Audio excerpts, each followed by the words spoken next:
The Mystery at Foxglove Fair, a cozy murder mystery by Catherine Waltan. Chapter: Teacups and Topiary. The winding road into Whispering Vale was lined with lilac hedges and crooked oak trees, their gnarled branches laced with twinkle lights left over from last spring's wedding season. Helen Lighthall squinted through her windshield as the town's signature welcome sign came into view, hand-painted in a swirl of pastel pinks and greens. Welcome to Whispering Vale, where the flowers speak and the tea listens. Still just as dramatic as I remember, she murmured, smiling to herself. The sign had been repainted since her last visit, she noticed. The letters were crisper now, and someone had added delicate foxglove blossoms climbing up the corners. Even from a distance, she could smell the sweet perfume of honeysuckle drifting through her open window, mixed with the earthy richness of freshly turned soil and something else. Cinnamon? Vanilla? The kind of scents that made a retired baker's heart skip with anticipation. In the back seat, Halo let out an enthusiastic woof, his golden yellow tail thumping against the canvas grocery tote Helen had foolishly left unsecured. She could hear the telltale rustle of the emergency dog treats she'd packed bouncing around inside. Shadow, ever the stoic counterpart, gave a quiet sigh and shifted his weight with deliberate grace, his dark eyes tracking the movement of a red-winged blackbird that had landed on a nearby fence post. "We're almost there," Helen said, patting the wheel affectionately. Her trusty Subaru had seen her through countless adventures, and she had a feeling this weekend would add a few more stories to its odometer. Just a peaceful little fair with flowers and finger sandwiches. What could possibly go wrong? As always, the universe declined to reassure her. The streets of Whispering Vale were already abuzz, the town preparing for the first day of the annual Foxglove Fair, a weekend-long celebration of blooms, brews, and British-style pageantry. Colorful bunting stretched between lampposts, and Helen counted at least 3 different lemonade stands already setting up shop. Children on bicycles wove between vendors carrying armloads of fresh-cut flowers, their laughter mixing with the distant sound of someone tuning a fiddle. The whole scene looked like something from a watercolor painting, too perfect to be entirely real. Helen turned into May's gravel drive, careful to avoid a ceramic duck someone had painted to look like Queen Elizabeth. The duck wore a tiny crown and appeared to be glaring disapprovingly at a neighboring garden gnome dressed as a beekeeper. May Delaney, her old friend and retired herbalist, stood on the porch of her vine-covered cottage like a queen surveying her court. She wore her usual uniform, a flowing tunic patterned with sage leaves, a pair of purple garden clogs that had seen better decades, and a necklace of dried marigold pods that rattled when she waved. Her silver hair was twisted into a loose bun, secured with what appeared to be a carved wooden hairpin shaped like a dragonfly. "Helen Lighthall, as I live in Steep," May called, her voice carrying the warmth of someone who genuinely delighted in surprise visits. "Get over here and give me a hug, woman." Helen laughed and climbed out of the car, stretching muscles that had grown stiff during the 2-hour drive. The afternoon air was perfect, warm enough to be comfortable, cool enough to promise a pleasant evening ahead. Just as Halo bounded toward the flower beds with unmistakable purpose, his nose already twitching at the riot of scents that was May's garden. "Not the tulips again!" May barked, though her tone held more amusement than genuine alarm. "Too late," Helen muttered, watching Halo nose his way into a patch of pink and white blossoms that looked suspiciously like they'd been arranged for a magazine photo shoot. Shadow trotted beside her, dutifully avoiding the flowers with the poise of a ballroom guest who knew exactly which fork to use for the salad course. "Good to see you," May said, hugging her tightly. Helen caught the familiar scents that always clung to her friend. Lavender oil, fresh earth, and something that might have been rosemary or might have been sage. "I've brewed chamomile and oat straw, though I suspect you'll want coffee after the drive." "You know me well." Helen had learned long ago that May's tea blends were more medicinal than recreational, designed to soothe specific ailments rather than simply provide caffeine. "I've also got lemon currant scones cooling by the window. Shadow can have the corners if he asks nicely." "He will. He's the gentleman. Halo is more improvisational." As if to illustrate this perfectly, a crash echoed from the garden. A garden gnome, previously standing guard beneath a climbing rose, now lay face down in the dirt, victim of Halo's enthusiastic exploration of a particularly interesting bush. May looked at the shattered ceramic and sighed. Well, that one was already cracked anyway. Helen grinned. We'll say it was mercy. They shared tea and scones in May's cozy kitchen, where strings of dried herbs hung like festive garlands from the exposed beams. Lavender sachets peeked from half-open drawers, and the scent of lemon balm and beeswax clung to every surface like a gentle blessing. The dogs flopped happily on a braided rug near the wood stove, Halo already eyeing the scone crumbs on Helen's plate, while Shadow maintained his dignified sprawl. So, May began, pouring a second cup of the chamomile blend and adding a generous dollop of local honey. You're officially here for the fair, and not just to snoop around on instinct? I'm here for the teacups and topiary, Helen said solemnly, though her eyes sparkled with mischief. Absolutely no murder allowed. May snorted, nearly spitting out her tea. You said that last time, and the time before that. I mean it this time. No ghosts, no antique curses, just nice old ladies arguing about begonias and perhaps a heated debate over proper scone technique. Well, you might get your wish, except the old ladies are more cutthroat than ever this year. There's a prize, real silver teapot vintage, from Hazel Pym's private collection. Helen's eyebrows rose. Hazel Pym? The Hazel Pym? The one and only, owner of Sweetleaf Teahouse and high priestess of passive aggression. I remember her lemon-lavender blend, sharp enough to strip paint off a tea cart. She's mellowed, a bit, though not when it comes to Daphne Wren. Helen tilted her head, settling back in the cushioned chair that smelled faintly of cat, though May had never owned one, and old books. Another competitor? More like a rival organizer. Daphne thinks the fair should be modernized, less cottagecore, more coastal chic.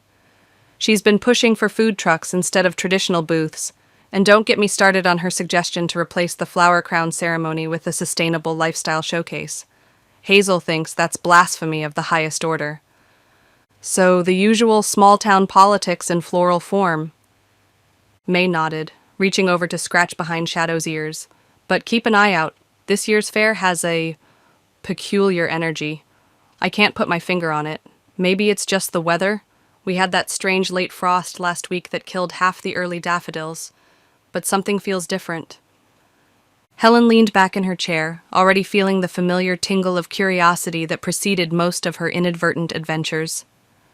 I'll keep my nose clean, mostly, and if anything suspicious happens, the dogs will sniff it out before I do. Later that afternoon, Helen, Halo, and Shadow strolled through the fairgrounds, which wrapped around the Whispering Vale Commons like an overgrown ribbon. The central green had been transformed. White tents fluttered in the breeze, decorated with garlands of paper foxgloves, pink and purple in alternating rows. Wooden stalls offered everything from honey rosemary shortbread to hand-pressed flower art.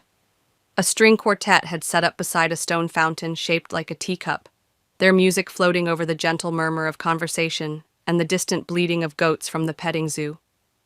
Helen paused to admire a display of antique garden tools, their wooden handles worn smooth by decades of use. The vendor, a cheerful woman in overalls, was explaining the proper technique for deadheading roses to a small crowd of enthusiastic listeners. Halo, on a short leash this time, attempted to investigate every food sample within reach, his tail wagging hopefully at each booth. Shadow ignored the snacks entirely, more interested in a suspicious squirrel perched atop a sign that read, "Topiary contest at 3 p.m., no pruning after judging." Helen waved to a trio of women arranging sun hats at a booth marked Tea and Textiles before pausing near the Sweetleaf Teahouse tent. There stood Hazel Pym herself, regal in a wide-brimmed floral hat that looked like it had been borrowed from a 1940s garden party, overseeing her display like a duchess surveying her domain. Her table was immaculate, porcelain teacups arranged by origin, each with a handwritten note card explaining their history in Hazel's careful copperplate script.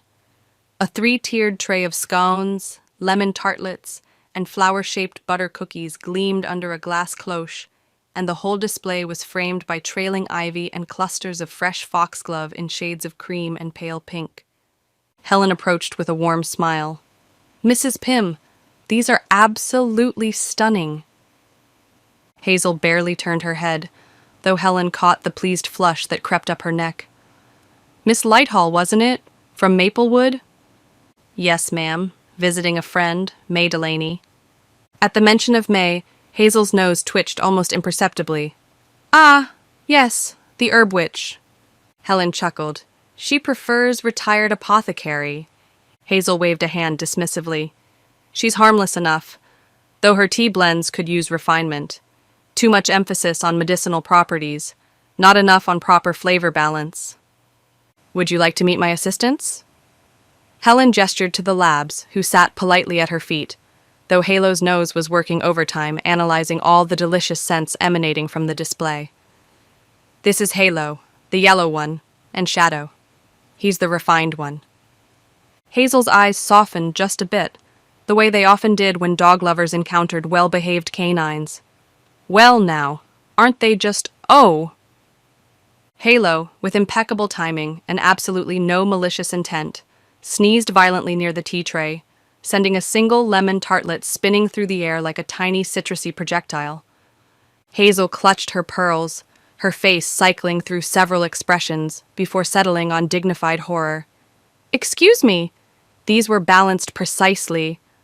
"I'm so sorry, he's allergic to yarrow," Helen said quickly, though she suspected the sneeze had more to do with the overwhelming potpourri of scents than any specific botanical irritant. Hazel muttered something about canine clumsiness and began realigning the tray with the precision of a museum curator, each piece placed exactly where it had been before the great tartlet incident. As Helen gently tugged Halo back to a safer distance, she caught sight of Daphne Wren approaching, heels clicking on the stone path with military precision, clipboard in hand, and a large foxglove pinned to her lapel like a badge of office. "Hazel!" Daphne said crisply, her voice carrying just far enough to ensure that several nearby vendors could overhear. "I've moved the garden maze judging to 2:30. Do try not to make everyone wait again." Hazel straightened to her full height, which was considerable when she drew herself up like a Victorian matron facing down an unruly servant. "We agreed on 3 o'clock. Some of us prepare our exhibits with actual care rather than rushing through for the sake of an arbitrary schedule." Daphne's smile tightened, transforming from professional courtesy to something with considerably more teeth. "And some of us don't hold up the entire event over clotted cream that's been sitting in the sun for 20 minutes. Helen stepped back slightly, pretending to study a rack of vintage teaspoons with suddenly intense interest, but positioned herself so she could continue listening to what was clearly a long-standing feud finally bubbling to the surface. Hazel leaned in, her voice dropping to what might charitably be called a stage whisper. "You and your flashy garden displays may dazzle the tourists, but this fair is about tradition, about heritage, about honoring the way things have always been done."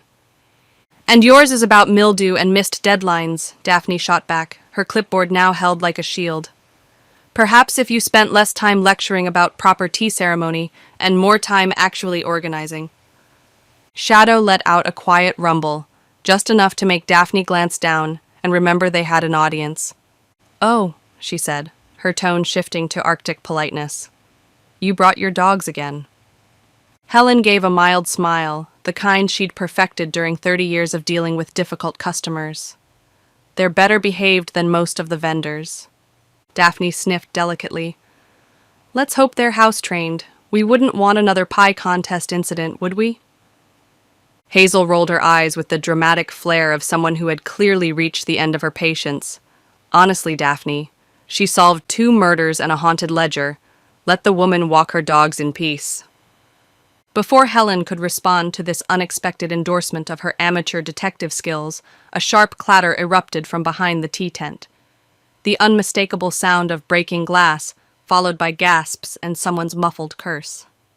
Hazel's assistant, an anxious young man named Percy, who looked like he'd rather be anywhere else in the world, burst around the corner, his face flushed and his hands shaking slightly. "Hazel! The heirloom set! It's gone!" The color drained from Hazel's face so rapidly that Helen instinctively stepped forward, worried the older woman might faint. Gone? What do you mean, gone? The tea set, the Georgian one, the centerpiece for your display. It's missing. Percy's voice cracked slightly on the last word. Helen stepped forward, her investigative instincts already humming to life. Are you sure? Maybe it was moved for safekeeping? I just checked 5 minutes ago, Percy insisted, running his hands through his hair and leaving it standing at odd angles. It was locked in the side cabinet with the lavender velvet lining. The cabinet door was standing wide open. The tea sets completely gone. Hazel's hands trembled slightly as she pressed them together, the gesture making her look suddenly fragile, despite her earlier commanding presence.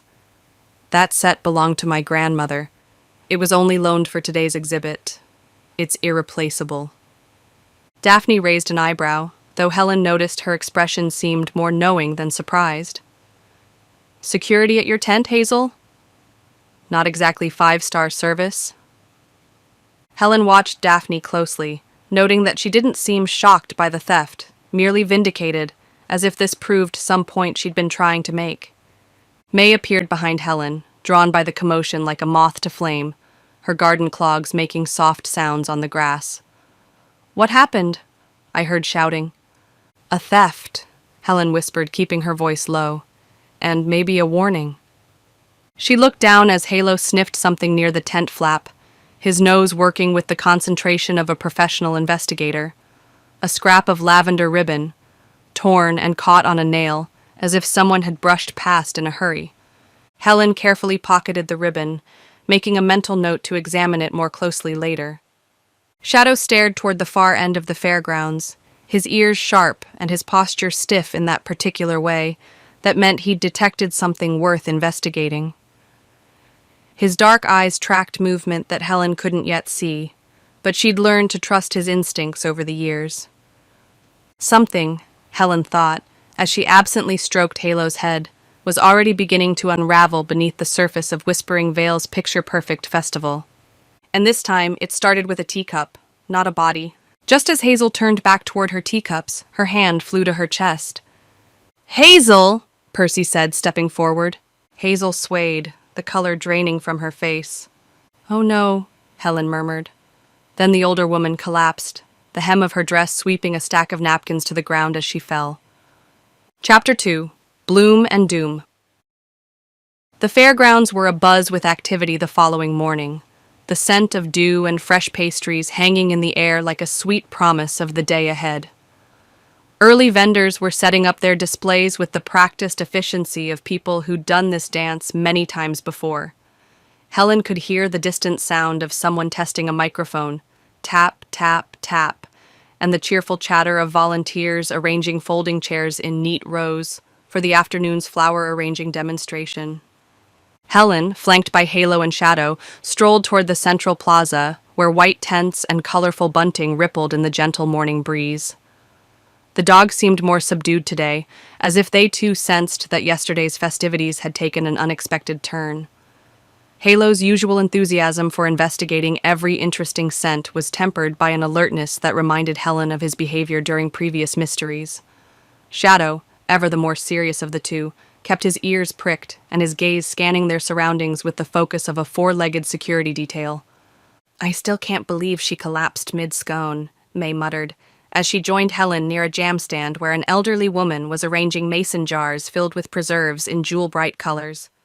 The vendor nodded politely but kept glancing toward the sweet leaf tent with obvious concern. Word traveled fast in small towns, especially when it involved someone as prominent as Hazel Pym.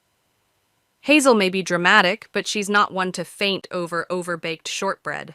The woman once judged a pie contest during a thunderstorm and didn't so much as flinch when lightning struck the church steeple. Helen nodded, her mind still circling around the events of the previous evening like a dog worrying a bone. She kept the fractured piece of the teacup, which was now tucked safely in a cloth pouch in her tote bag, wrapped in tissue paper to prevent further damage. She'd examined it closely that morning by lamplight, noting the delicate hand-painted foxgloves that decorated the rim, and the hairline crack that suggested the break hadn't been entirely accidental. Something's not right about any of this. That wasn't a normal faint. She was flushed, disoriented, and her breathing was shallow. And that tea? Helen paused, remembering the strange sweetness that had underlain the usual lavender and bergamot. It smelled faintly of bitter almond. May paused mid-step, nearly colliding with a woman carrying an armload of sunflowers. Bitter almond? Helen, that's... I know what it might indicate, Helen said quietly. You think it was poisoned? I think we shouldn't rule it out. Not with everything else that's happened. Helen absently reached down to scratch behind Halo's ears as he pressed against her leg, sensing her tension. The stolen tea set and Hazel's collapse.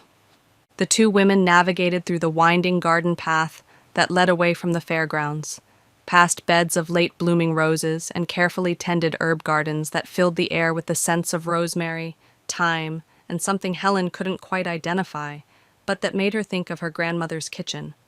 The path eventually led to the town's cozy hospital, Whispering Vale General, a modest brick building that looked more like a large family home than a medical facility.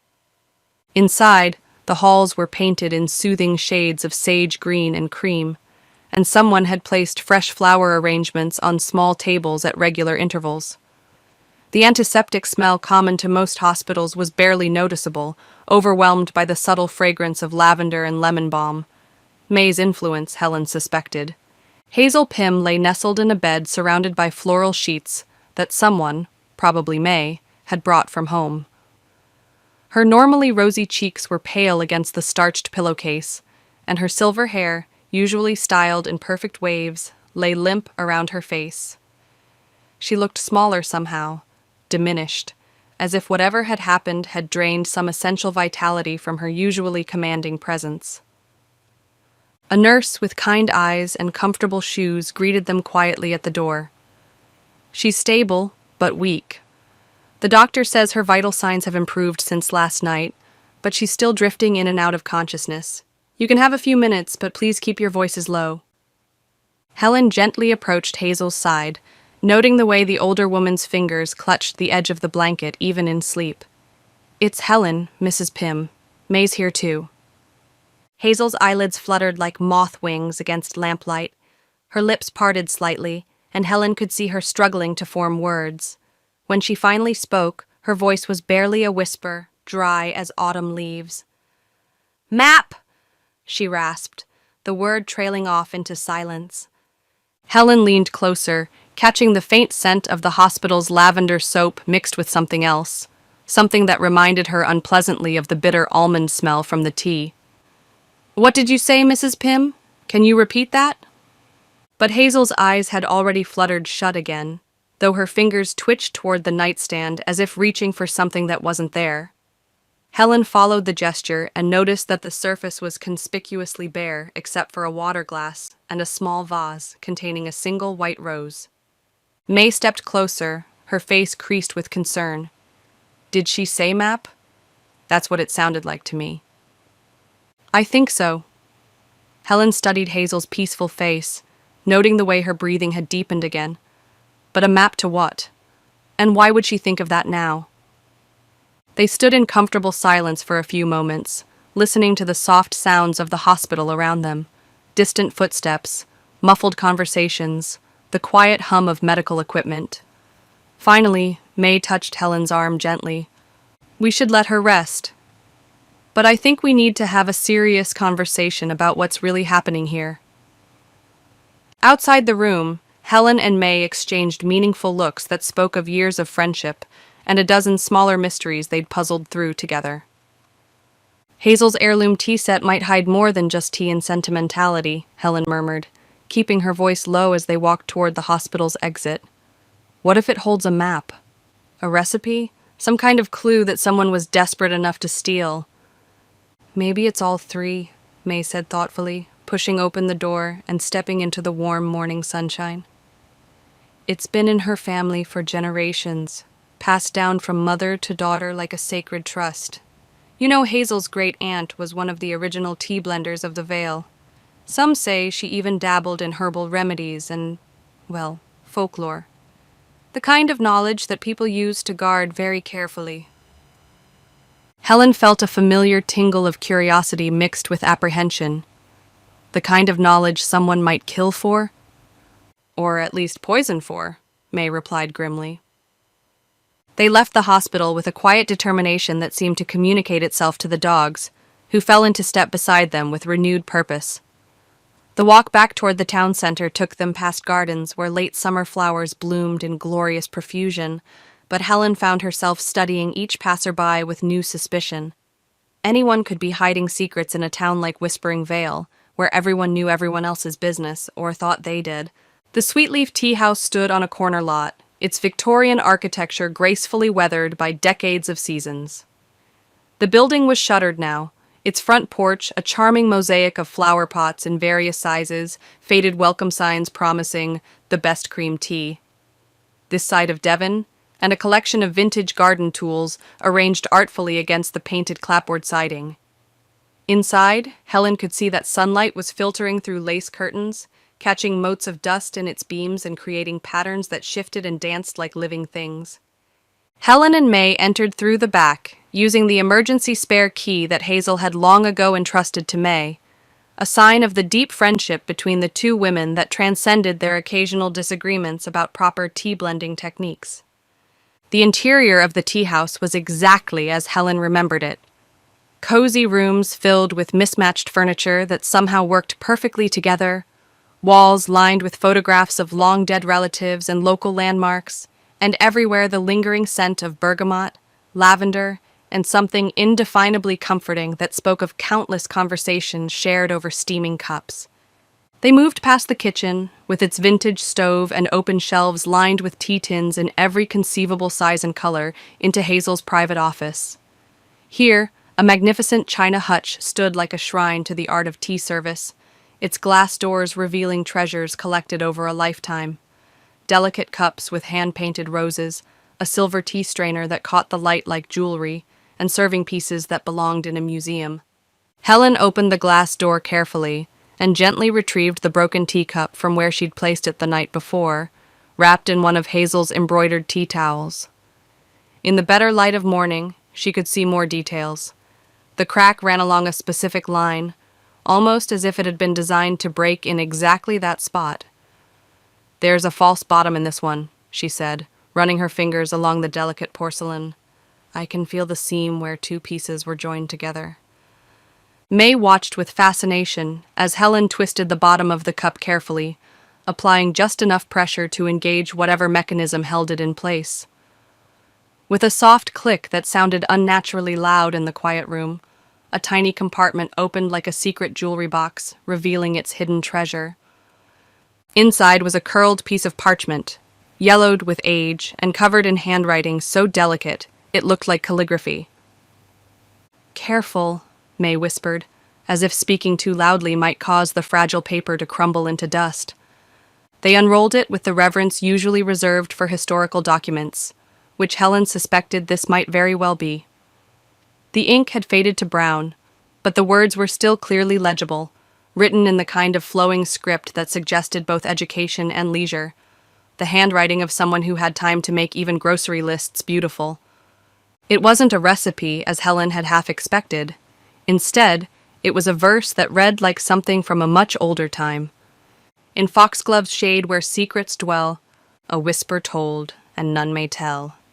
Seek the bloom that hides the kiss, the one who guards will not dismiss." Helen blinked, reading the words again to make sure she hadn't misunderstood. "Is that a poem? Or a riddle?" May whispered, her voice filled with the kind of awe usually reserved for church services or library archives, or a warning.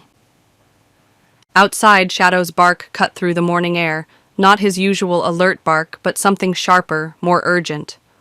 Halo's answering whine carried a note of distress that made both women look up from the parchment. Helen carefully placed the poem on Hazel's desk and moved to the window, peering through the lace curtains toward the back garden. She could see Shadow standing rigid near the garden fence, his attention focused on something beyond her line of sight. Something's got them spooked. She stepped out the back door, May close behind her, and immediately spotted what had caught Shadow's attention. A scrap of lavender paper was fluttering near the garden fence, caught on a rose thorn and dancing in the breeze like a small flag of surrender. Helen approached carefully, noting that the paper appeared fresh, not something that had been there long enough to be weathered by dew or faded by sunlight. She knelt beside the rose bush, mindful of the thorns, and picked up the scrap. More handwriting, this time in what appeared to be a different hand, more modern, less ornate, but no less deliberate. This note read, "Time brews truth in porcelain deep. What once was hidden will not sleep. A drop of guilt, a bitter steep. Echoes stir where secrets creep." Helen stood slowly, feeling a chill that had nothing to do with the morning air. Someone left this, recently, after Hazel collapsed. "And they want to keep us from whatever Hazel was protecting," May said, her voice tight with concern. Shadow growled low in his throat, a sound that seemed to vibrate through the ground itself. The breeze picked up suddenly, rustling the petals of the garden, and carrying with it the scent of something Helen couldn't quite identify, something that didn't belong among the roses and herbs. Helen looked toward the center of the fairgrounds, where she could see the colorful tops of tents and hear the distant sounds of preparation for another day of festivities. But the cheerful atmosphere felt different now, shadowed by questions and secrets that someone was clearly desperate to keep buried. "We're not just chasing tea and poetry anymore," she said quietly, folding the lavender paper carefully and slipping it into her pocket beside the first poem. "We're chasing something someone was willing to poison for." Chapter 3, Secrets in Bloom. Helen and May sat across from each other in Hazel's sunny kitchen, steam curling up from matching bowls of garden soup that filled the air with the earthy scents of herbs and vegetables. The kitchen itself was a testament to Hazel's personality. Every surface bore the gentle patina of decades of use, from the worn wooden countertops stained with countless tea spills to the collection of mismatched ceramic bowls that somehow created a harmonious whole.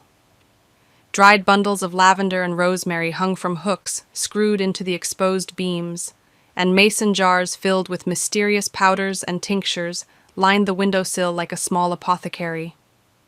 The teahouse remained closed for the time being, Sheriff Mike's orders, but Hazel had always kept the spare key hidden under a ceramic planter shaped like a frog, its cheerful painted smile now seeming slightly ominous given the circumstances.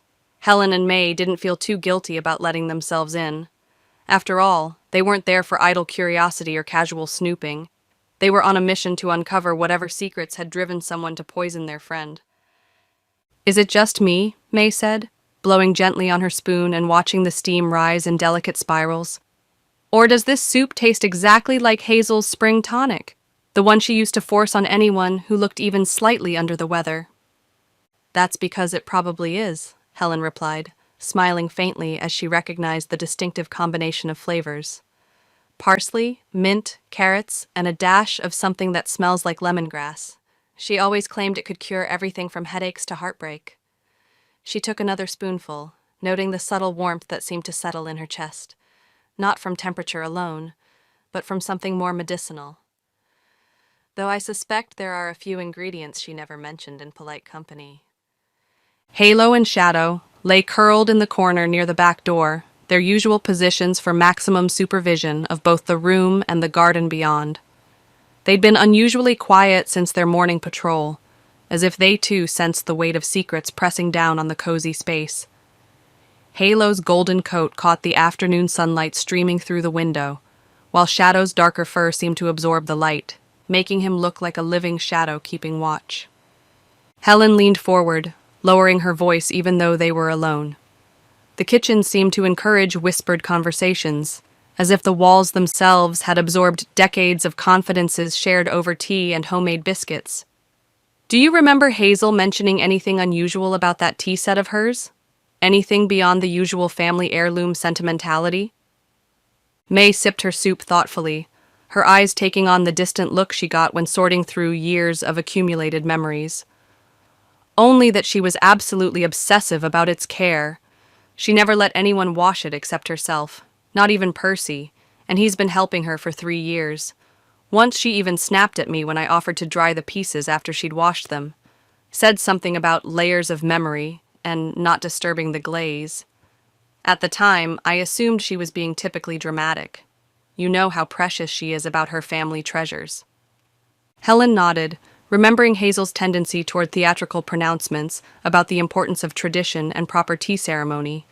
But in light of recent events, even the most dramatic statements seemed worth reconsidering. What if she wasn't being dramatic? What if there really was something about the glaze that shouldn't be disturbed? May paused with her spoon halfway to her mouth. You mean like a hidden compartment? Or some kind of secret message worked into the design? Exactly. Helen reached into her bag and carefully pulled out the parchment they'd found inside the false-bottom teacup, treating it with the reverence usually reserved for museum pieces. She smoothed it out on the scrubbed wooden table, the yellowed paper stark against the pale wood grain. In Foxglove's shade where secrets dwell, a whisper told and none may tell. Seek the bloom that hides the kiss, the one who guards will not dismiss. It reads like something from a Victorian poetry collection, she said, running her finger along the faded ink.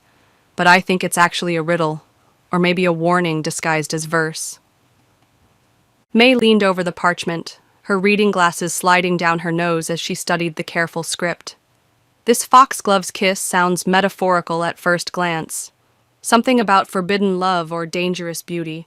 But given what happened to Hazel? Helen's brow furrowed as the implications settled into place like pieces of a puzzle clicking together. Foxglove is poisonous. What if it isn't a metaphor at all? What if this is a clue left intentionally by someone who knew exactly what they were warning about? May tapped her fingers against the table in the rhythm she always used when thinking through complex herb combinations. Do you think the tea set holds more than just that one poem? If there's a false bottom in one cup, there could be hidden compartments in the other pieces. That's exactly what I'm thinking. Helen's gaze drifted toward Hazel's words from the hospital bed. Hazel whispered map before she slipped back into unconsciousness. I think that set might be more than sentimental family treasure. It could contain a family secret, maybe even a recipe for something powerful, or knowledge that someone considers worth killing for. May raised an eyebrow, her expression shifting from curiosity to concern. Or something someone would poison to protect. The question is, what kind of secret would be dangerous enough to warrant attempted murder? Helen's gaze drifted to the old wooden hutch in the corner, its glass doors revealing the remaining pieces of Hazel's precious tea set. The china looked innocent enough in the afternoon light, delicate porcelain painted with wildflowers and soft pastels, slightly faded with age but still lovely in the way that only handmade things from a more careful era could be. But now she found herself studying each piece with new suspicion, wondering what other secrets might be hidden beneath layers of glaze and sentiment. One teacup in particular caught her attention, slightly larger than the others, with a tiny foxglove bloom painted inside the rim in deep purple ink. The flower seemed to glow with an almost ominous beauty, its bell-shaped petals perfectly rendered by an artist who clearly understood both the plant's appeal and its danger. Hazel always said that set was a gift from her great-aunt, May said, following Helen's gaze to the hutch. Aunt Blythe. She was quite the character, an herbalist like us, but with a reputation for being more than a bit eccentric. Lived out by the woods in a cottage that people claimed was never quite in the same place twice. She brewed tonics that were said to cure heartbreak, repel bad neighbors, and grant wishes to those pure of heart. Helen chuckled, but her mind was already turning over the possibilities. Small-town folklore often contained kernels of truth wrapped in generations of embellishment.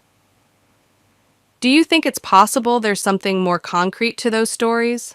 Not magic, but real knowledge? A recipe for some kind of remedy that actually worked? Maybe something valuable enough that people today would go to extreme lengths to possess it? Or a hidden scroll containing information someone doesn't want revealed, May offered, her voice taking on the excited tone she got when a particularly intriguing mystery presented itself. Aunt Blythe lived through some interesting times. Prohibition, the Depression, 2 world wars. Plenty of reasons to hide important documents or valuable information. Helen stood and walked toward the back door, drawn by an inexplicable urge to examine the garden more thoroughly. The afternoon light was perfect for searching, bright enough to see clearly, but not so harsh as to create confusing shadows. Let's check the garden. If someone's been leaving us messages, there might be more clues hidden where only determined searchers would find them.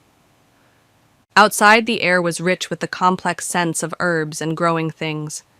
Late summer in New England had a particular perfume, the green smell of thriving plants mixed with the first hints of autumn's approach, earth still warm from the sun, but touched with the promise of cooler days ahead.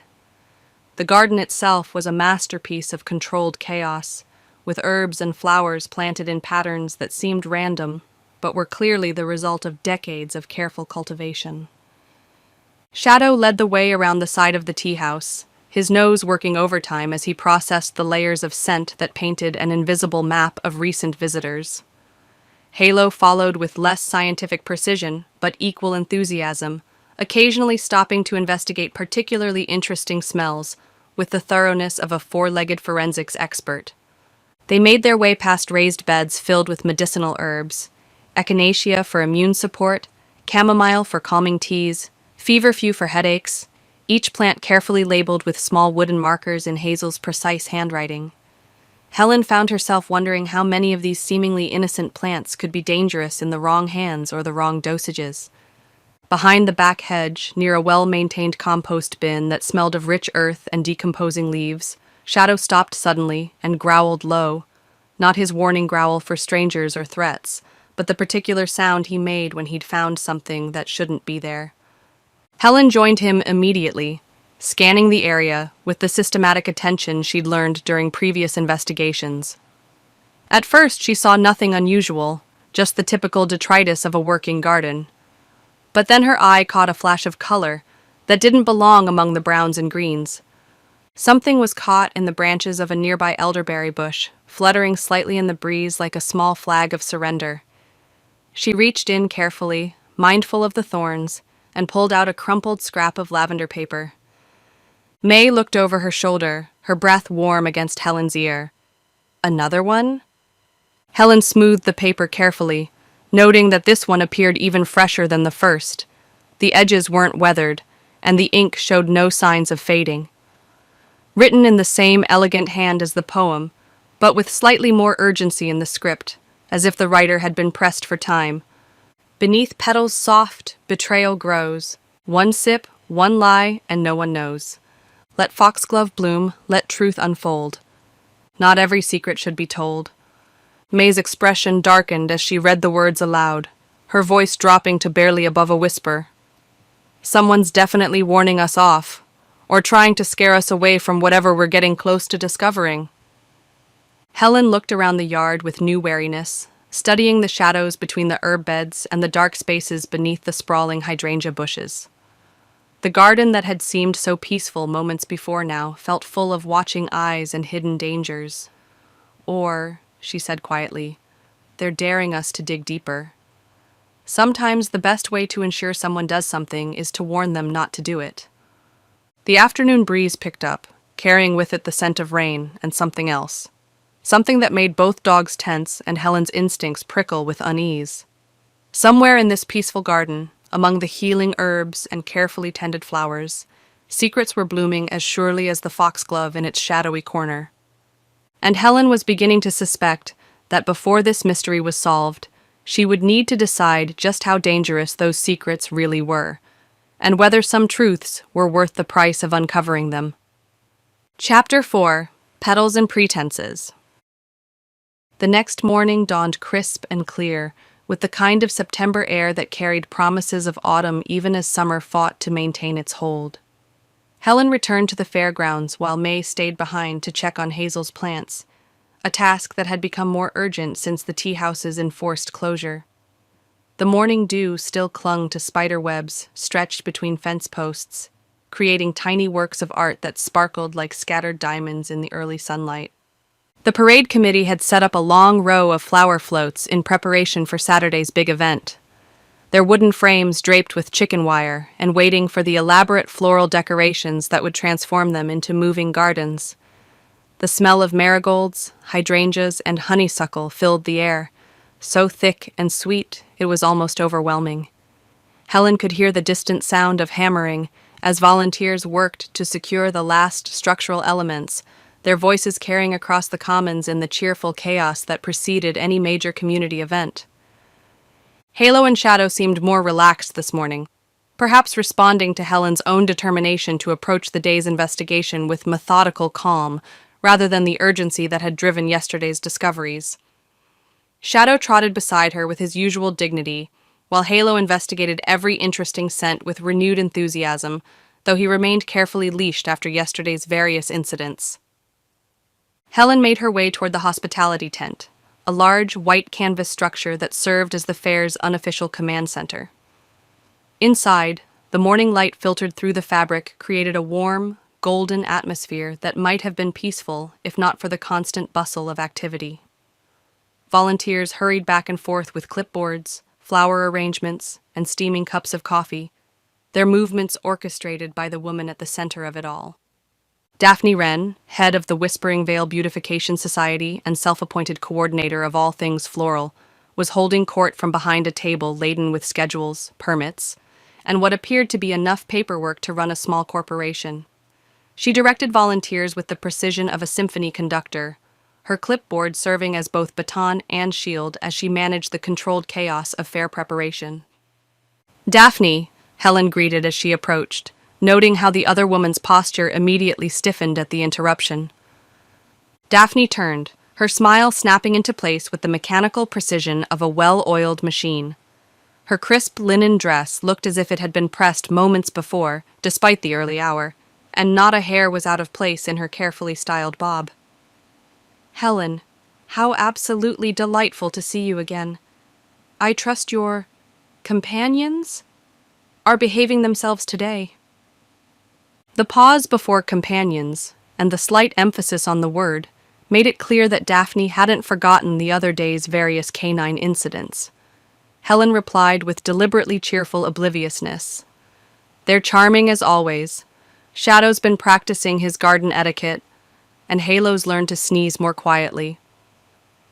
Daphne's smile tightened almost imperceptibly. "How wonderful. I wanted to ask you a few questions about the other day, if you don't mind."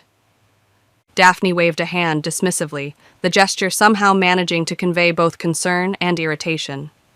It was unfortunate, of course. Poor Hazel collapsing like that. But she always was a bit, well, fragile isn't quite the right word. Sentimental to a fault, perhaps. She lets emotion cloud her judgment, and at her age, the excitement of the fair can be overwhelming. Helen's expression hardened, her voice dropping to a tone that had once made unruly bakery customers reconsider their complaints. "She nearly died, Daphne." Daphne blinked, seeming genuinely startled by Helen's directness. She placed a manicured hand over her chest and sighed with what might have been genuine distress, or very good acting. Yes, quite distressing for everyone involved. But we can't let one unfortunate incident derail the entire fair, can we? The flower parade must go on. This is our 104th year, after all, and the town has been looking forward to this weekend for months. Helen folded her arms, studying Daphne's face for any sign of genuine emotion beyond the surface concern. Was Hazel involved in any disagreements recently? Any conflicts that might have escalated beyond the usual fair politics? Anyone who might have wanted her out of the way? Daphne's laugh sounded forced, with an edge that suggested nerves stretched too thin. Goodness, no! Hazel was harmless, stubborn as a mule when it came to her precious traditions, but hardly the sort of person who attracts enemies. The worst anyone could say about her was that she took her tea ceremonies too seriously. "What about Victor Price?" Helen asked casually, watching Daphne's reaction carefully. For just a second, so briefly that someone not specifically watching for it might have missed it entirely. Daphne's smile faltered. Her fingers tightened on her clipboard, and a muscle in her jaw twitched before she regained her composure. "Victor is ambitious, certainly, But he's also generous with his support for community events. He's pledged quite a substantial amount to the fair's restoration fund, and his development projects will bring much-needed revenue to Whispering Vale. Helen gave a polite nod, filing away both the words and the reaction for later consideration. Of course. Well, thank you for your time, Daphne. I hope the rest of the fair preparations go smoothly. I'm sure they will, Daphne replied, her smile now firmly back in place. Though I do hope you'll keep those dogs of yours on a shorter leash today. We simply can't afford any more incidents. After leaving Daphne's tent, Helen wandered toward the horticulture exhibits, needing time to process the conversation and the undercurrents she'd detected beneath Daphne's polished exterior. The morning sun was growing warmer, and the fairgrounds were beginning to fill with early visitors. Families with children eager to see the animals, elderly couples moving slowly from booth to booth, and serious gardeners armed with notebooks and cameras. Halo and Shadow, both properly leashed this time, seemed to enjoy the leisurely pace as they walked beside her. They passed booths displaying heirloom seeds in small paper packets, bonsai demonstrations where a patient artist shaped miniature trees with wire and tiny scissors, and tables laden with pressed flower bookmarks that looked like captured pieces of summer. Near the far end of the exhibit area, tucked beneath the dappled shade of a graceful birch tree, Helen discovered a modest booth that seemed almost to hide itself from casual notice. Unlike the colorful displays surrounding it, this setup was stark and scientific, focusing on education rather than sales or entertainment. A thin man in his 40s tended to rows of neatly labeled plants arranged on wooden tables. Each pot bore a small placard with both common and scientific names, along with detailed information about growing conditions and, Helen noted with interest, warnings about toxicity levels.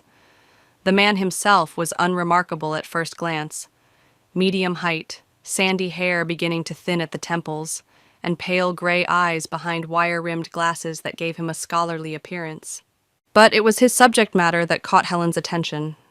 Every single plant in his display was some variety of foxglove.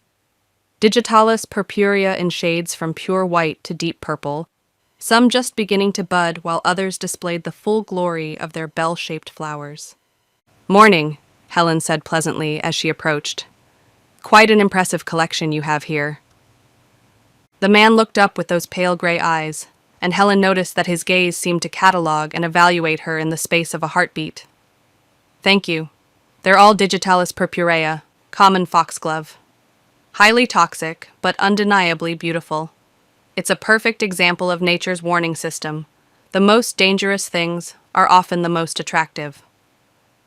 "Helen Lighthall," she said, extending a hand with the warm smile that had served her well through decades of customer service. He hesitated for just a moment, as if debating whether to engage in social pleasantries, then reached out to shake her hand with fingers that were cool and precise. "Jasper Reed. I'm a botanist by training. I specialize in native flora and the medicinal and toxic uses of plants."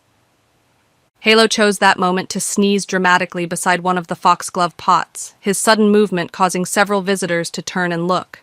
Jasper winced visibly, his hands making an unconscious protective gesture toward his plants. "Please keep them back," he said, his voice tight with what might have been genuine concern or simple annoyance. "These specimens are very delicate, and any disturbance could affect their blooming cycle."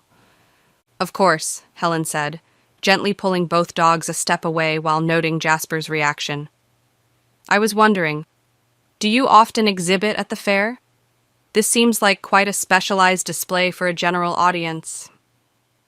Jasper nodded, his expression relaxing slightly now that the dogs were at a safer distance. "Every year for the past 5 years.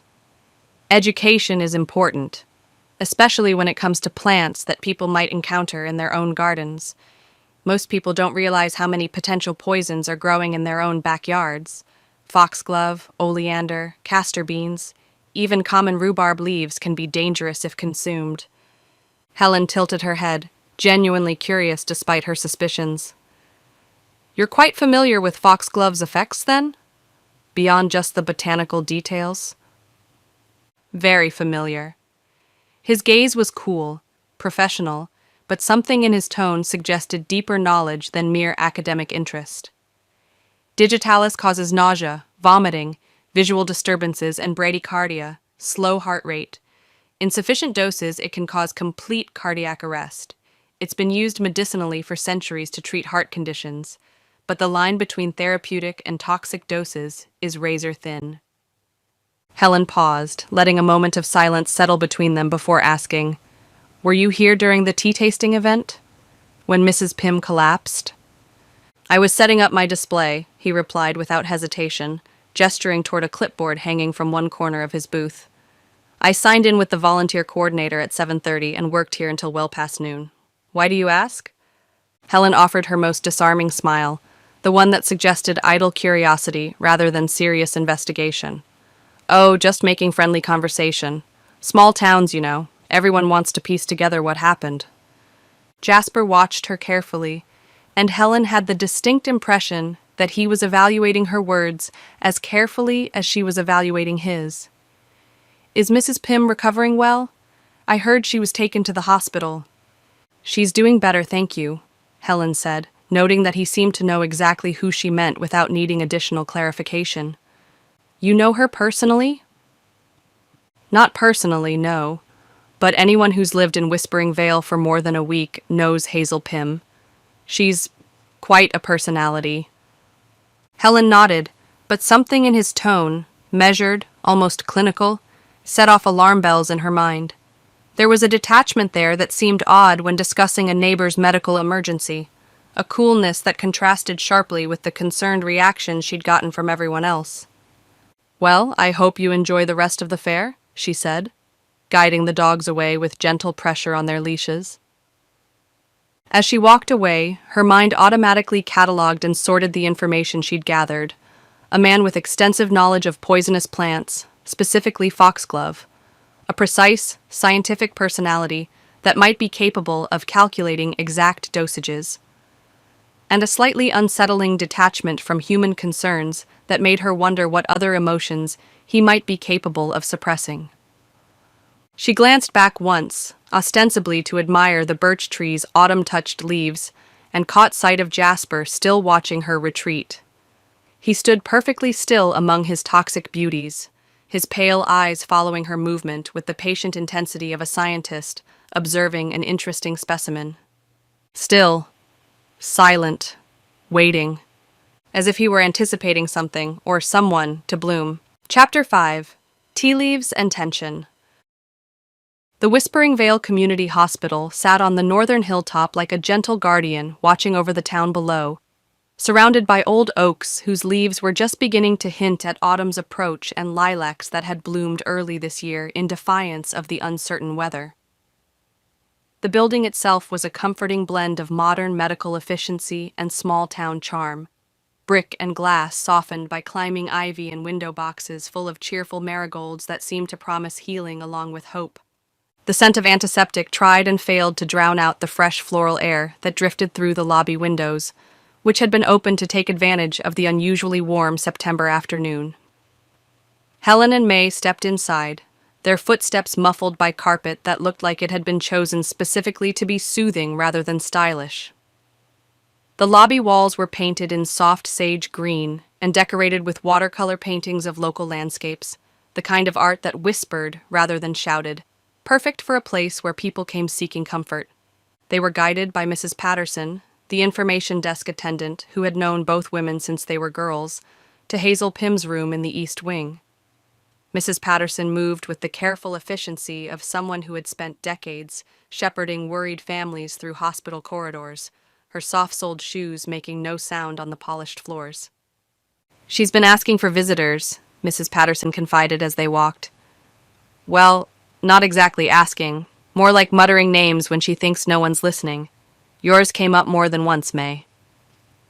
Halo and Shadow remained outside Hazel's room with Mrs. Patterson's daughter, Jenny, a friendly volunteer who worked at the hospital on weekends and had immediately fallen in love with both dogs. Jenny cooed over their well-behaved manners and produced dog treats from her pocket, with the practiced ease of someone who understood that therapy often came on four legs and wagged its tail. "Don't worry," Jenny assured Helen as she settled onto a bench with both labs flanking her like furry bookends. "We'll keep each other company. Shadow's already promised to help me with my crossword puzzle." Inside the room, the atmosphere was hushed in the way that hospital rooms always seem to be, as if the very air had been trained to muffle sound and encourage rest. Hazel lay pale and still against pillows that someone had fluffed with obvious care, her face washed in the soft blue light of the heart monitor that beeped steadily beside her bed. The harsh hospital lighting had been dimmed and supplemented with a small bedside lamp that cast a warmer, more natural glow. A crystal vase of peonies sat on the windowsill, their heavy heads bowed in what looked like sympathy. The flowers were clearly fresh. Someone had been caring for Hazel's room with the attention usually reserved for family. Her lips were dry despite the humid air that drifted through the slightly open window, and Helen watched as a nurse with gentle hands applied balm with the practiced movements of someone who understood that small comforts mattered most when larger ones were beyond reach. May approached the bed first, her herb-stained fingers reaching out to take Hazel's pale hand with infinite care. "We're here, dear. Helen and I both came to see how you're doing." Hazel's eyes fluttered open like butterfly wings testing the air, unfocused at first, but gradually sharpening as consciousness returned. Her gaze moved slowly around the room, taking in the familiar faces, before finally settling on Helen with something that might have been relief. "Hazel," Helen whispered, leaning closer so her voice wouldn't disturb the peaceful atmosphere. "You're safe now. We're going to figure out what happened to you." Hazel blinked slowly, as if each movement required enormous effort. Her mouth parted, and Helen could see her struggling to form words, her throat working soundlessly for several moments before any sound emerged. When she finally spoke, her voice was barely a whisper, dry as autumn leaves. "Map?" she breathed, the single word carrying more weight than entire conversations. Helen froze, her heart suddenly beating faster as the implications of that one word began to unfold in her mind like a flower opening in morning light. "What did you say?" May asked, leaning closer and unconsciously lowering her voice to match Hazel's whisper. Hazel blinked again, her eyes already beginning to close, as if the effort of speaking had exhausted her limited reserves of strength. Her breathing became shallower, more regular, as she drifted back toward sleep. Helen squeezed her hand gently, feeling how fragile the bones seemed beneath skin that was almost transparent. "Rest now. We'll come back soon, and we'll bring you some of May's chamomile tea, the kind you actually approve of."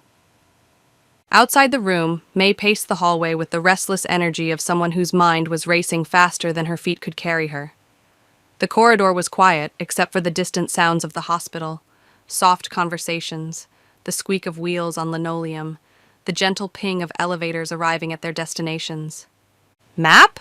May repeated, her voice tight with confusion and growing excitement. What kind of map could she possibly mean? Helen's mind was already spinning through possibilities, each one seeming both more likely and more fantastic than the last. She has to mean something connected to the tea set. First we found that poem, and now she's talking about a map. That set might hold more than just sentimental value. It could be a repository of family secrets spanning generations. May stopped pacing and turned to face her friend, her expressions cycling through disbelief and dawning understanding. "A treasure map? In a teacup? Helen, that sounds like something from a children's adventure story, doesn't it?" "Not necessarily a treasure map in the traditional sense," Helen said thoughtfully, remembering stories her grandmother had told about families who had hidden important documents and valuables during various crises throughout history. But not completely absurd either, if you think about local legends. The founders of Whispering Vale were said to have hidden their most valuable possessions during the war years, the Civil War, maybe even the Revolutionary War. Some of the old-timers still tell stories about buried letters, family heirlooms, maybe even currency that was never recovered. May folded her arms, her practical nature warring with the romantic appeal of the idea. And you think Hazel's family might have preserved clues to those hiding places through something as ordinary as a tea service? Hidden in plain sight for over a century? Helen nodded, the pieces of the puzzle beginning to form a pattern in her mind. It would be brilliant, really. Who would think to look for historical secrets in a grandmother's china cabinet? If there really is a map hidden in that tea set, someone wanted it badly enough to poison Hazel to get their hands on it. And now we found that poem warning about secrets and betrayal. This isn't just about stolen china anymore. It's about history, legacy, maybe even money. They exited into the crisp afternoon air, where the temperature had dropped several degrees since their arrival, bringing with it the scent of wood smoke from someone's early fireplace and the earthy smell of leaves beginning their slow transformation. Shadow and Halo sprang up at the sight of them, tails wagging with the enthusiasm of dogs who had been perfectly behaved but were ready for the next adventure.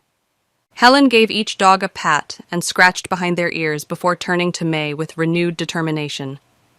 We need to dig deeper into Hazel's family records, anything we can find about that tea set, how long it's been in her family, whether there are any old journals or letters that might give us clues about what secrets it's supposed to protect. May's expression had shifted from skeptical to grimly determined. We'll need to go back to her house and search more thoroughly. If Hazel's been keeping family documents, they'll be somewhere in that tea house. But before they could return to the Sweetleaf tea house, Helen felt compelled to stop by the fairgrounds to check in with Sheriff Mike. She wanted to update him on Hazel's condition and share what little they had learned. But more than that, she had a growing sense that time was running out for something, though she wasn't entirely sure what. The atmosphere at the fairgrounds had shifted dramatically since their morning visit. What had once felt cheerful and celebratory now carried an edge of tension, like laughter heard through a locked door or music played slightly off-key. Vendors moved through their preparations with less enthusiasm, and conversations seemed more subdued, as if everyone was waiting for the other shoe to drop. Near the floral sculpture pavilion, where elaborate topiary displays and living art installations had been arranged in a celebration of the town's horticultural heritage, a small crowd had gathered. Helen could see that several of the displays had been roped off with the kind of yellow caution tape usually reserved for crime scenes. "What happened here?" Helen asked a passing vendor, a woman she recognized from the herb and spice booth who looked shaken and kept glancing nervously over her shoulder. "Vandalism," the woman whispered, as if speaking too loudly might summon whoever had committed the destruction. "Early this morning, before anyone else arrived, someone completely destroyed the Founder's Garden display. You know, the one that took Mrs. Henley 3 weeks to plan and arrange. They pulled petals apart, snapped stems, scattered dirt everywhere like they were trying to erase it completely." Helen stepped closer to examine the damage, her heart sinking as she took in the scope of the destruction. Where once had stood a stunning arrangement of native flora and carefully cultivated heirloom roses, a living tribute to the town's botanical heritage, was now a scene of deliberate botanical carnage. Torn blossoms lay scattered in clumps like colorful feathers after a pillow fight, and the rich soil that had nurtured the display was spread across the walkway in muddy smears. Sheriff Mike appeared at her side, rubbing his jaw in the gesture she had learned to recognize as his tell for deep frustration. "It's worse than it looks from a distance," he muttered, his voice tight with controlled anger. "No sign of forced entry to the pavilion, no footprints we can use, no witnesses. Whoever did this knew the layout well enough to get in and out without being seen, and they had enough time to do a thorough job of destruction." May pointed with a trembling finger to a folded slip of paper that had been placed with almost ceremonial precision on the remains of what had once been a prize-winning cluster of Shasta daisies. Helen reached for it with a tissue from her pocket, careful not to disturb any potential fingerprints, and unfolded it slowly. The message was brief but chilling in its simplicity. "Let the past wilt." May read the words aloud, her voice barely above a whisper. "Another message. Whoever's doing this isn't finished." Mike took the note, examining it with the practiced eye of someone who had learned to read evidence like a second language. "Same lavender paper as the poems you found. Same handwriting, too, I'd guess. This isn't random vandalism or teenage mischief. This is someone sending a very specific message to the fair, to the town, maybe directly to Hazel. Helen's stomach tightened as the pattern became clearer and more ominous. Someone systematically targeting anything that represents history or legacy. First Hazel's family heirloom, then her collapse when she tried to protect whatever secrets it contained, and now this deliberate destruction of a display celebrating the town's founding families. This person doesn't just want to steal the past, they want to erase it completely. Mike nodded grimly, his hand instinctively moving to rest on his radio as if he were considering calling for backup. And they're escalating.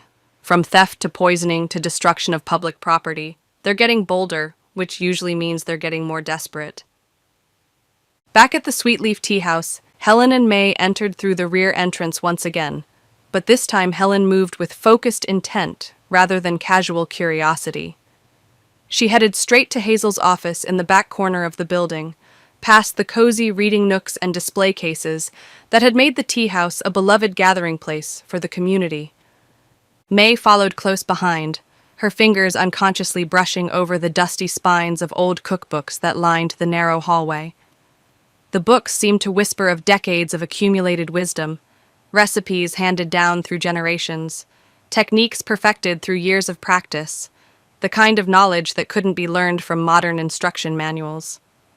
Hazel's office was a study in organized efficiency, despite its old-fashioned appearance.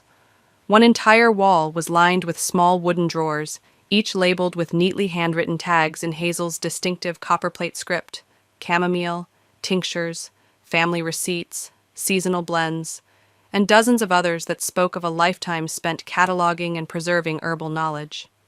Helen opened the drawer labeled Family Receipts, with the careful reverence she would have used for a museum artifact. Inside, among yellowed invoices and handwritten notes that documented decades of careful record-keeping, she found what she was looking for: a leather-bound notebook, its cover cracked with age, and secured with a faded ribbon that might once have been blue but had faded to the color of twilight. May exhaled softly as Helen lifted the notebook from its resting place. That looks like it has stories to tell. They opened the journal carefully on Hazel's desk, treating each page like a window into the past. Inside were dozens of entries documenting herbal blends, each one dated and noted in the same careful script that had labeled the storage drawers. Some included names and purposes. For Aunt Lily's grief, soothing blend for Clara's wedding nerves, strengthening tea, 1943. Helen flipped through the pages slowly, absorbing fragments of family history recorded in tea recipes and herbal remedies. Finally, she reached an entry near the middle of the book that was marked with a pressed violet, its purple petals still visible after all these years. April 10th, 1927. Mother gave me the teacup with the map hidden beneath the glaze. Only for true need, she said, only when the town is lost or the people forget. May blinked, her voice dropping to a whisper as the full implications settled over them like morning mist. She wasn't talking about directions to a place. She was talking about remembering, about preserving the town's legacy. Helen whispered back, her mind racing as understanding dawned. A map not to buried treasure, but to the town's purpose, its heart. May's voice carried a note of awe mixed with apprehension. Hazel believed her tea set could guide Whispering Vale back to its roots when the time came. Maybe even heal old wounds or resolve conflicts that have been festering for generations. Helen nodded, carefully closing the journal and tucking it back into its drawer. And someone wants to stop that from happening. Someone who benefits from keeping the past buried and forgotten. They copied the crucial entry into Helen's notebook, replaced the journal exactly where they had found it, and left the tea house as the shadows lengthened across the cobbled streets. The late afternoon sun painted everything in shades of gold and amber, but the beauty of the scene was overshadowed by the weight of what they had discovered. Helen paused at the garden gate to look back at the tea house, its shutters still drawn like closed eyes, its painted signs swaying gently in the evening breeze. I think Hazel's message was bigger than any of us knew, she said quietly. May took her arm with gentle firmness. Then we'll follow the trail, no matter where it leads. petal by petal, clue by clue. And together, with Shadow and Halo leading the way like four-legged detectives on the scent of truth, they began the walk home through streets that suddenly seemed full of watching shadows and whispered secrets. Somewhere, just out of sight, the past stirred beneath the surface of Whispering Vale's peaceful facade. And someone was doing everything in their considerable power to bury it once and for all. Chapter 6. Digging Deeper. The moon rose high over Whispering Vale, casting silvery shadows across the flower-laced fairgrounds that transformed the familiar daytime landscape into something mysterious and almost otherworldly. The cheery paper lanterns that had glowed warmly during the day's festivities had been dimmed for the night, their soft light now barely illuminating the pathways between tents and booths.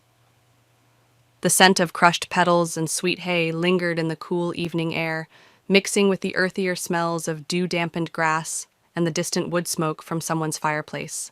Helen Lighthall moved quietly through the rows of tents, her footsteps muffled by the thick grass that had been trampled by thousands of fairgoers throughout the day.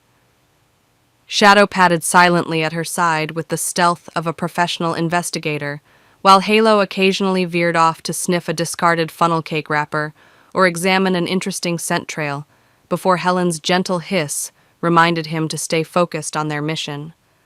"I know," she whispered to them both, her voice barely audible above the soft rustle of tent canvas in the evening breeze.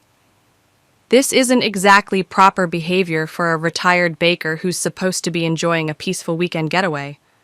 But sometimes rules have to bend when justice is at stake." The fairgrounds felt different at night, less welcoming, more secretive. Shadows pooled between the tents like dark water, and every small sound seemed amplified in the stillness. Helen found herself grateful for the dogs' presence. Their calm confidence helped steady her nerves as they made their way toward their destination. Their target was the archive tent, an unassuming canvas structure set deliberately apart from the bustling heart of the fair, positioned near a grove of old maple trees that provided natural camouflage.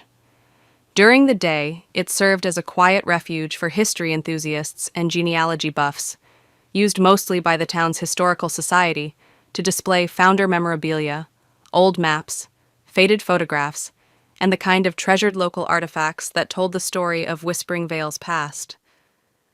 Camilla Breyer, the town historian and retired librarian, was usually in charge during daylight hours, greeting visitors with the enthusiasm of someone who believed that history was the most fascinating subject in the world.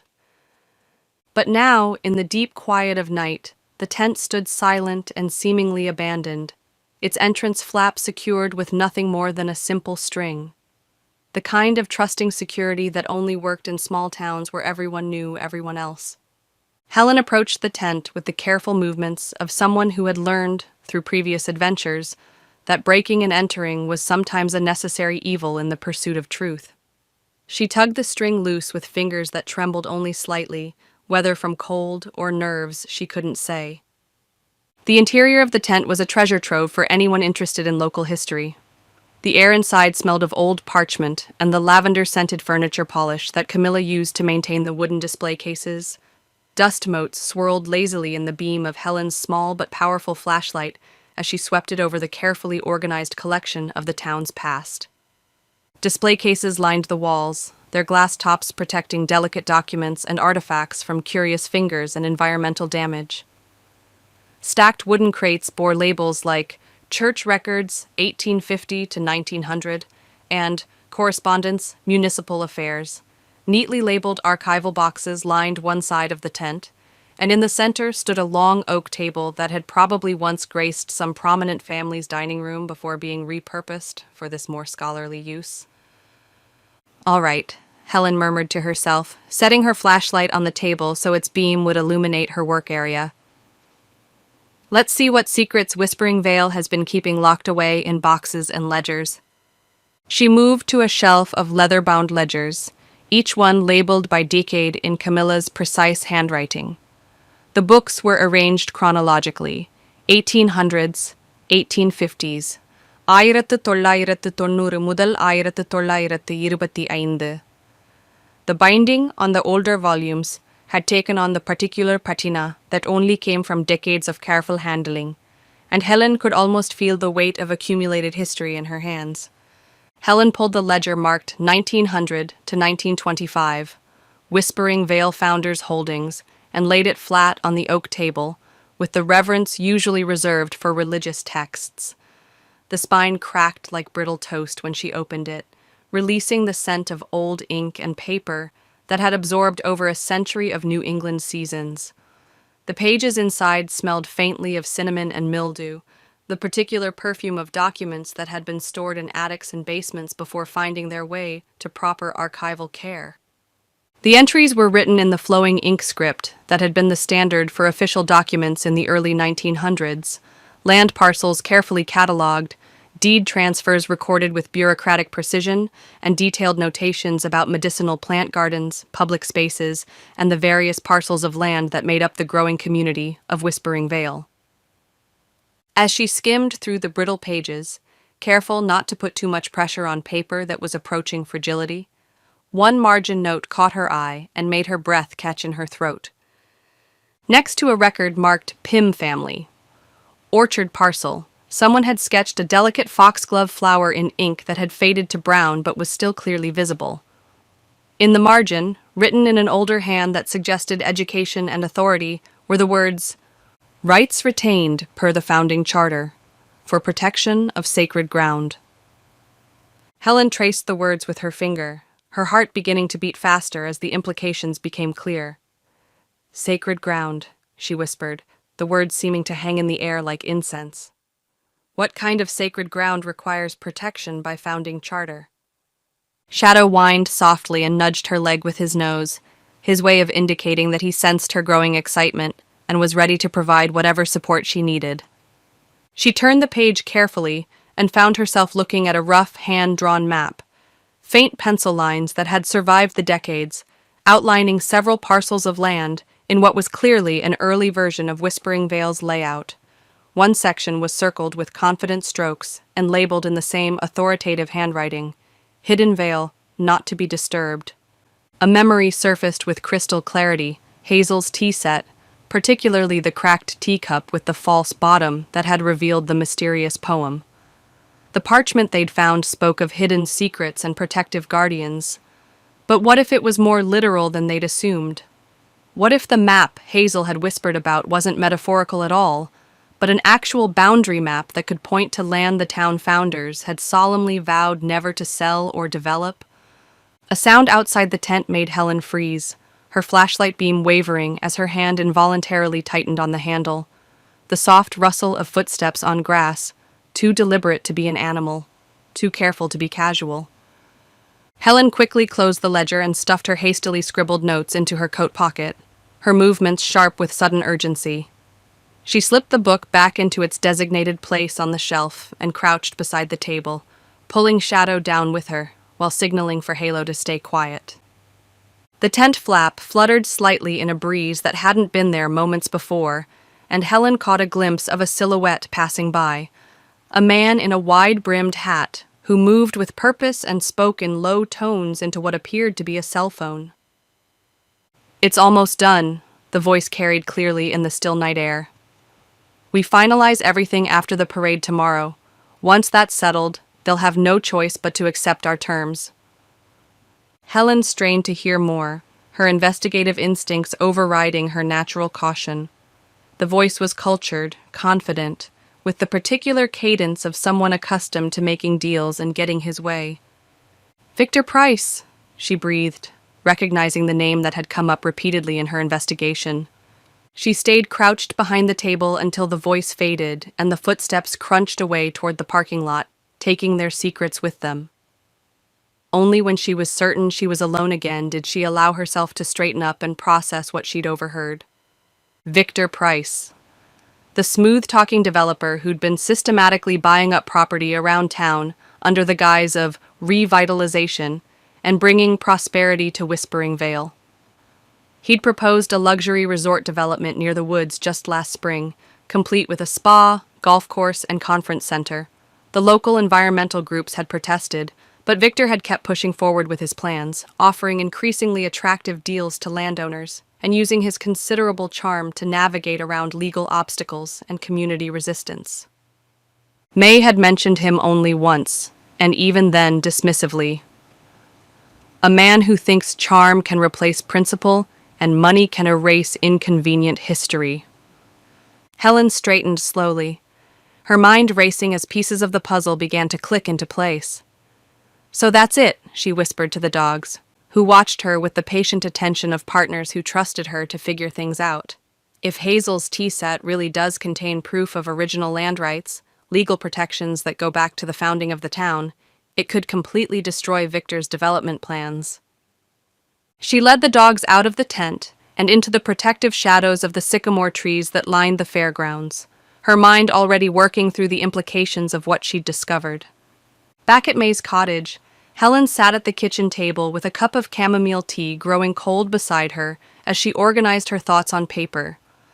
The familiar ritual of writing helped her think more clearly, and she needed all the clarity she could get. Theory: Hazel's family tea set contains a map that outlines original land boundaries established by the town's founders.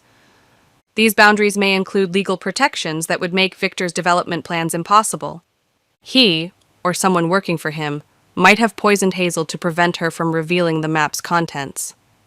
The vandalized display, "Let the Past Wilt," is part of a broader campaign to erase any evidence of historical land protections. Helen stared at the paper, her pulse quickening as the full scope of what they might be dealing with became clear. "Victor has motive," she said aloud, testing how the words sounded in the quiet kitchen. May, who had just returned from checking on her evening garden in her flannel nightgown and garden slippers, peeked over Helen's shoulder to read her notes. "Motive, opportunity, and no shortage of arrogance," she agreed, settling into the chair across from Helen with her own cup of tea. "Plus, the kind of money that can make inconvenient problems disappear." "According to Hazel, he was at the teahouse just 2 weeks ago," Helen recalled, the memory sharpening as she spoke. "She mentioned it in passing when I complimented her on the herb garden. He wanted to buy her back garden area for an extension to his spa proposal.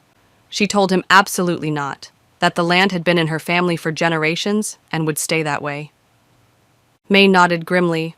"So now he's trying to erase anything that would interfere with his permits and development rights. If that ledger you found and Hazel's tea set map corroborate each other, his entire project could be declared illegal before he breaks ground." Helen felt the familiar tingle of a mystery coming together, but also the weight of responsibility that came with dangerous knowledge. "But we still need concrete proof. We need to find the complete map that Hazel was protecting. We need that scroll she mentioned."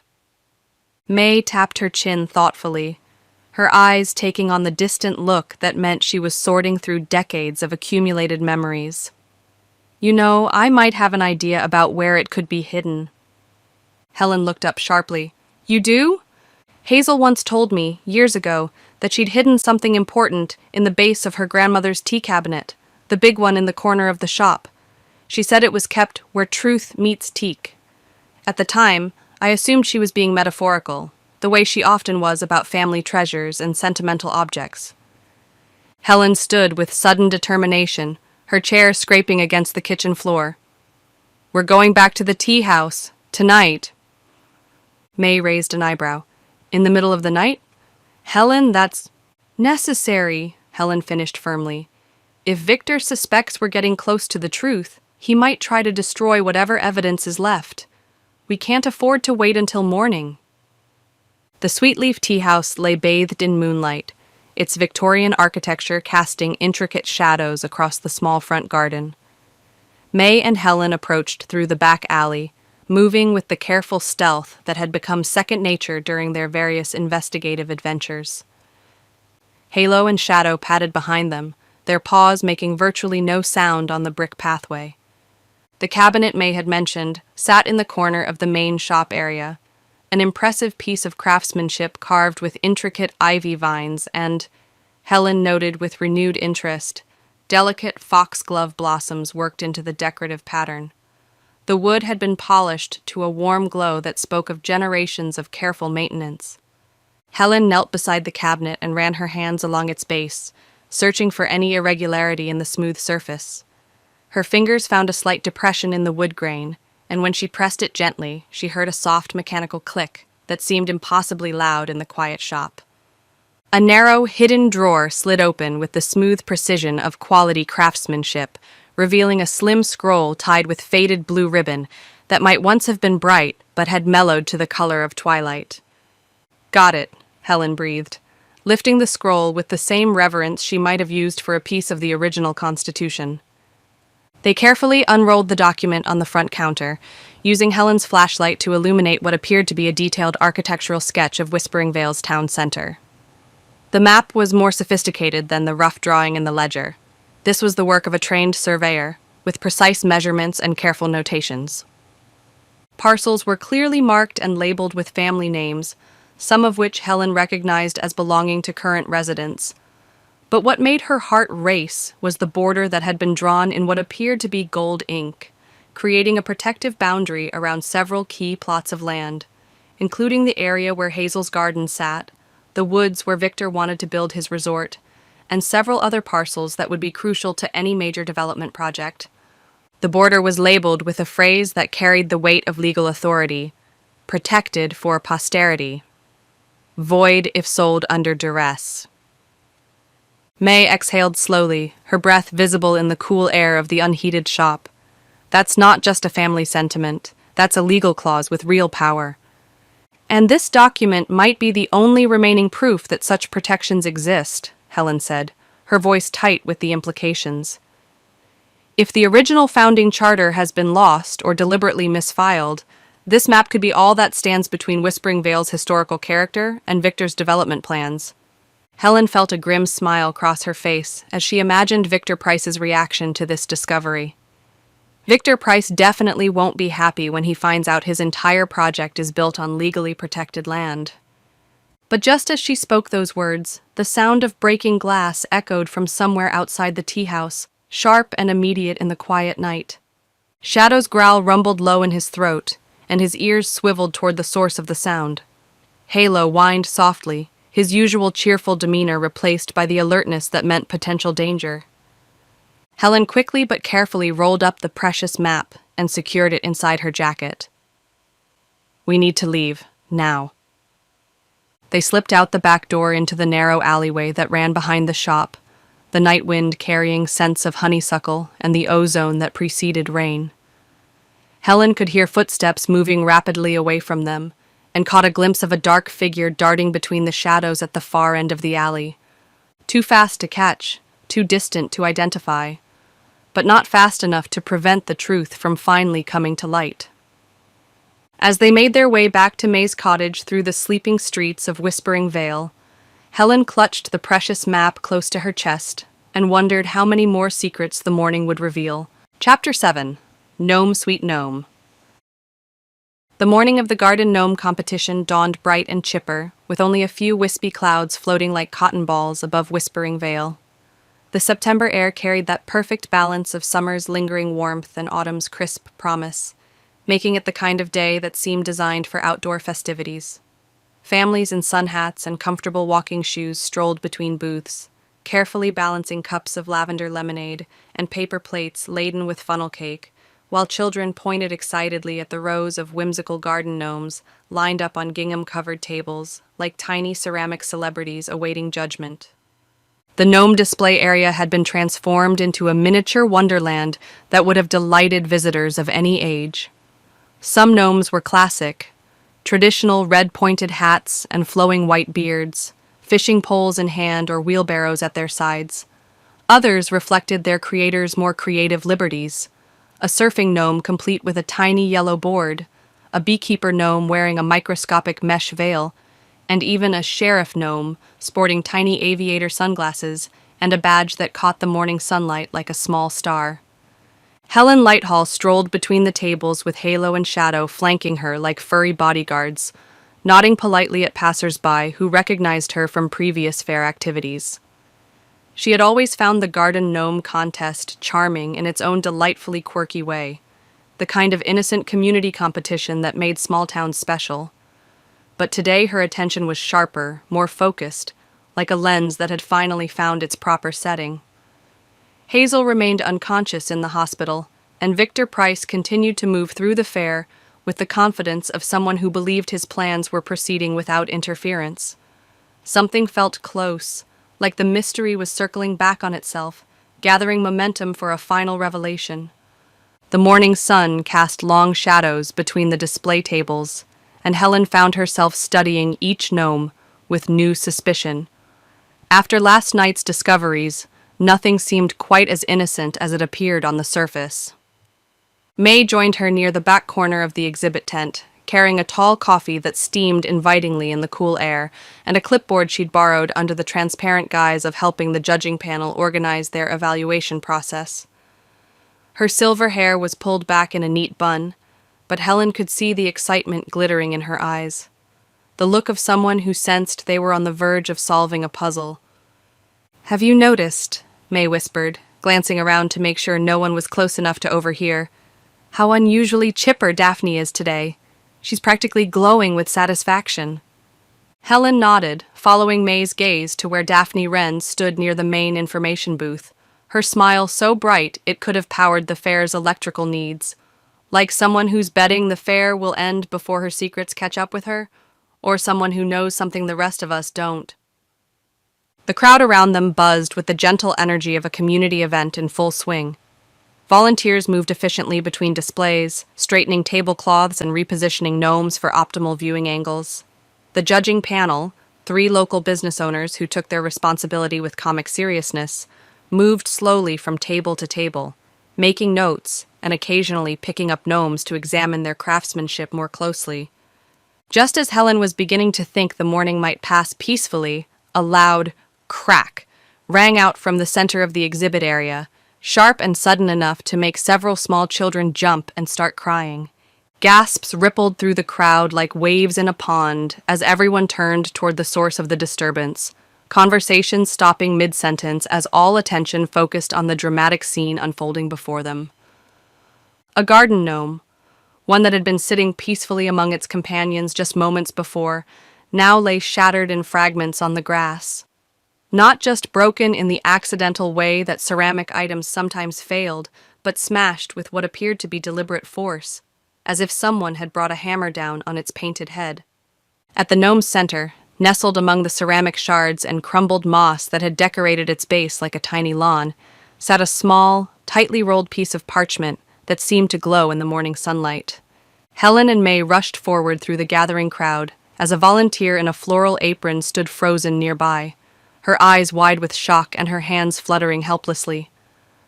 "I didn't touch it," the woman stammered, her voice shaking with the particular distress of someone who had witnessed something inexplicable. "I swear I didn't. I just bumped the table slightly to tighten the bow on the display banner, and it just toppled over. Just that one! The others didn't even wobble." Helen knelt carefully beside the debris, pulling a clean napkin from her purse to lift the parchment without contaminating whatever evidence it might contain. The paper felt different from modern materials, thicker, with the particular texture that spoke of age and careful preservation. "It's brittle," she said, examining the edges with the careful attention of someone who had learned to read clues in the smallest details. "This is old paper. Much older than anything that should be hidden inside a garden gnome made for a local competition." May squinted at the parchment as Helen carefully unrolled a small section, revealing faded ink and what appeared to be carefully drawn lines. "Helen, I think it's a section of a map, part of a larger document that's been divided into pieces." Helen's heart quickened as understanding dawned. The implications were staggering, but they fit perfectly with everything they had discovered about Hazel's tea set and the mysterious protections surrounding certain parcels of land. "I think it's from Hazel's heirloom collection. Someone's been systematically hiding pieces of that map we found." May looked around warily, noting how several fairgoers were craning their necks to see what had caused the commotion. Someone's hiding the map in plain sight, scattered among innocent contest entries where no one would think to look. The volunteer who had witnessed the gnome's destruction was still standing nearby, wringing her hands and looking like she expected to be blamed for some kind of supernatural occurrence.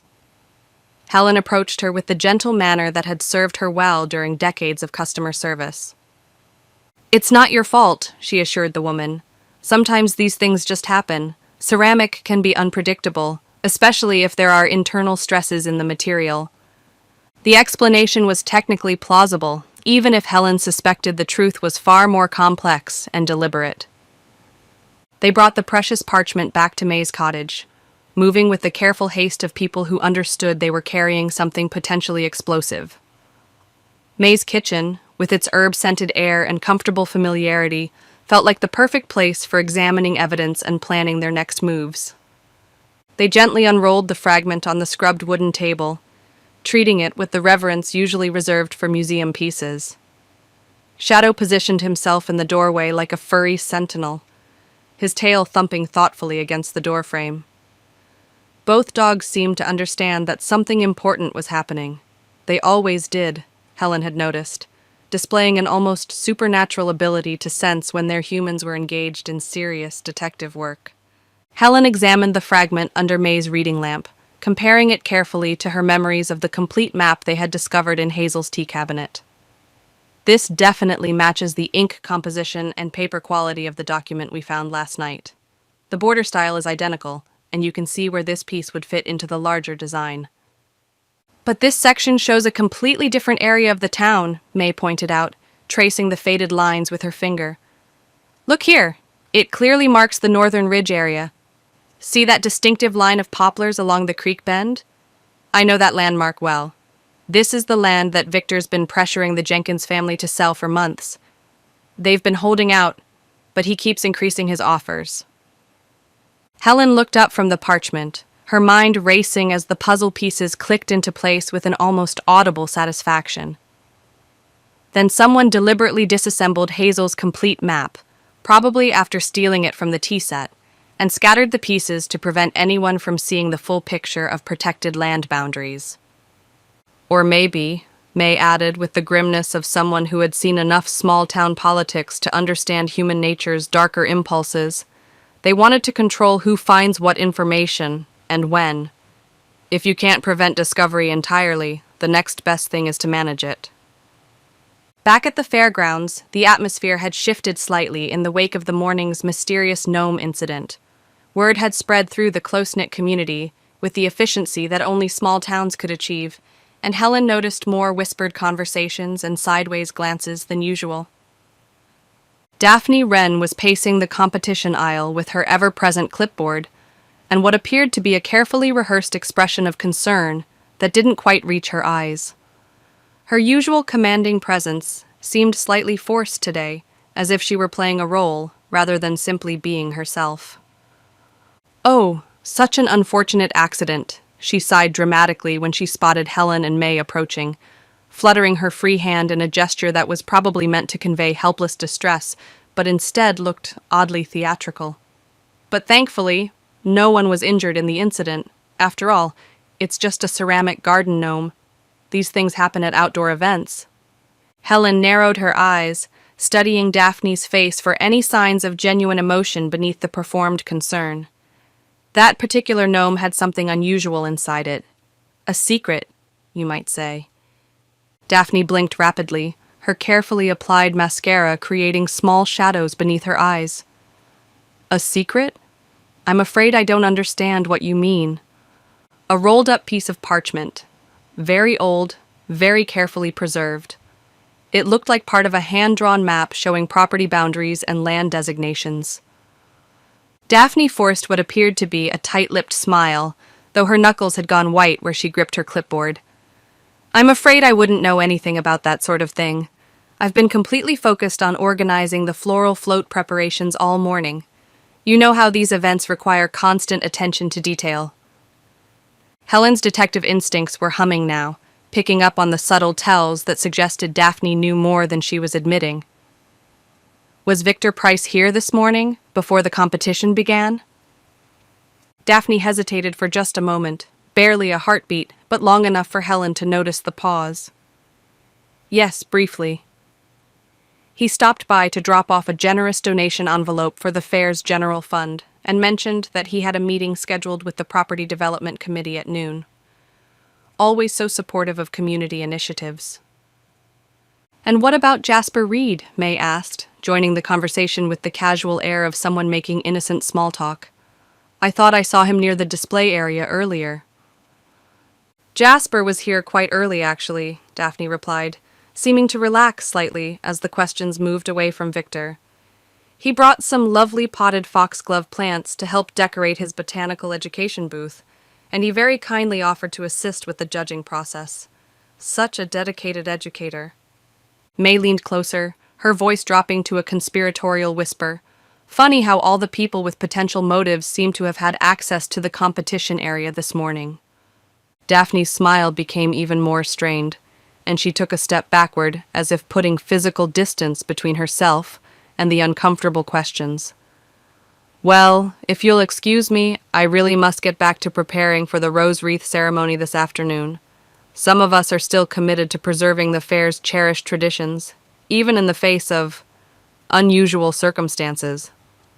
As she stalked away with the rigid posture of someone who was working very hard to maintain their dignity, Halo sneezed dramatically near a display of prize-winning dahlias.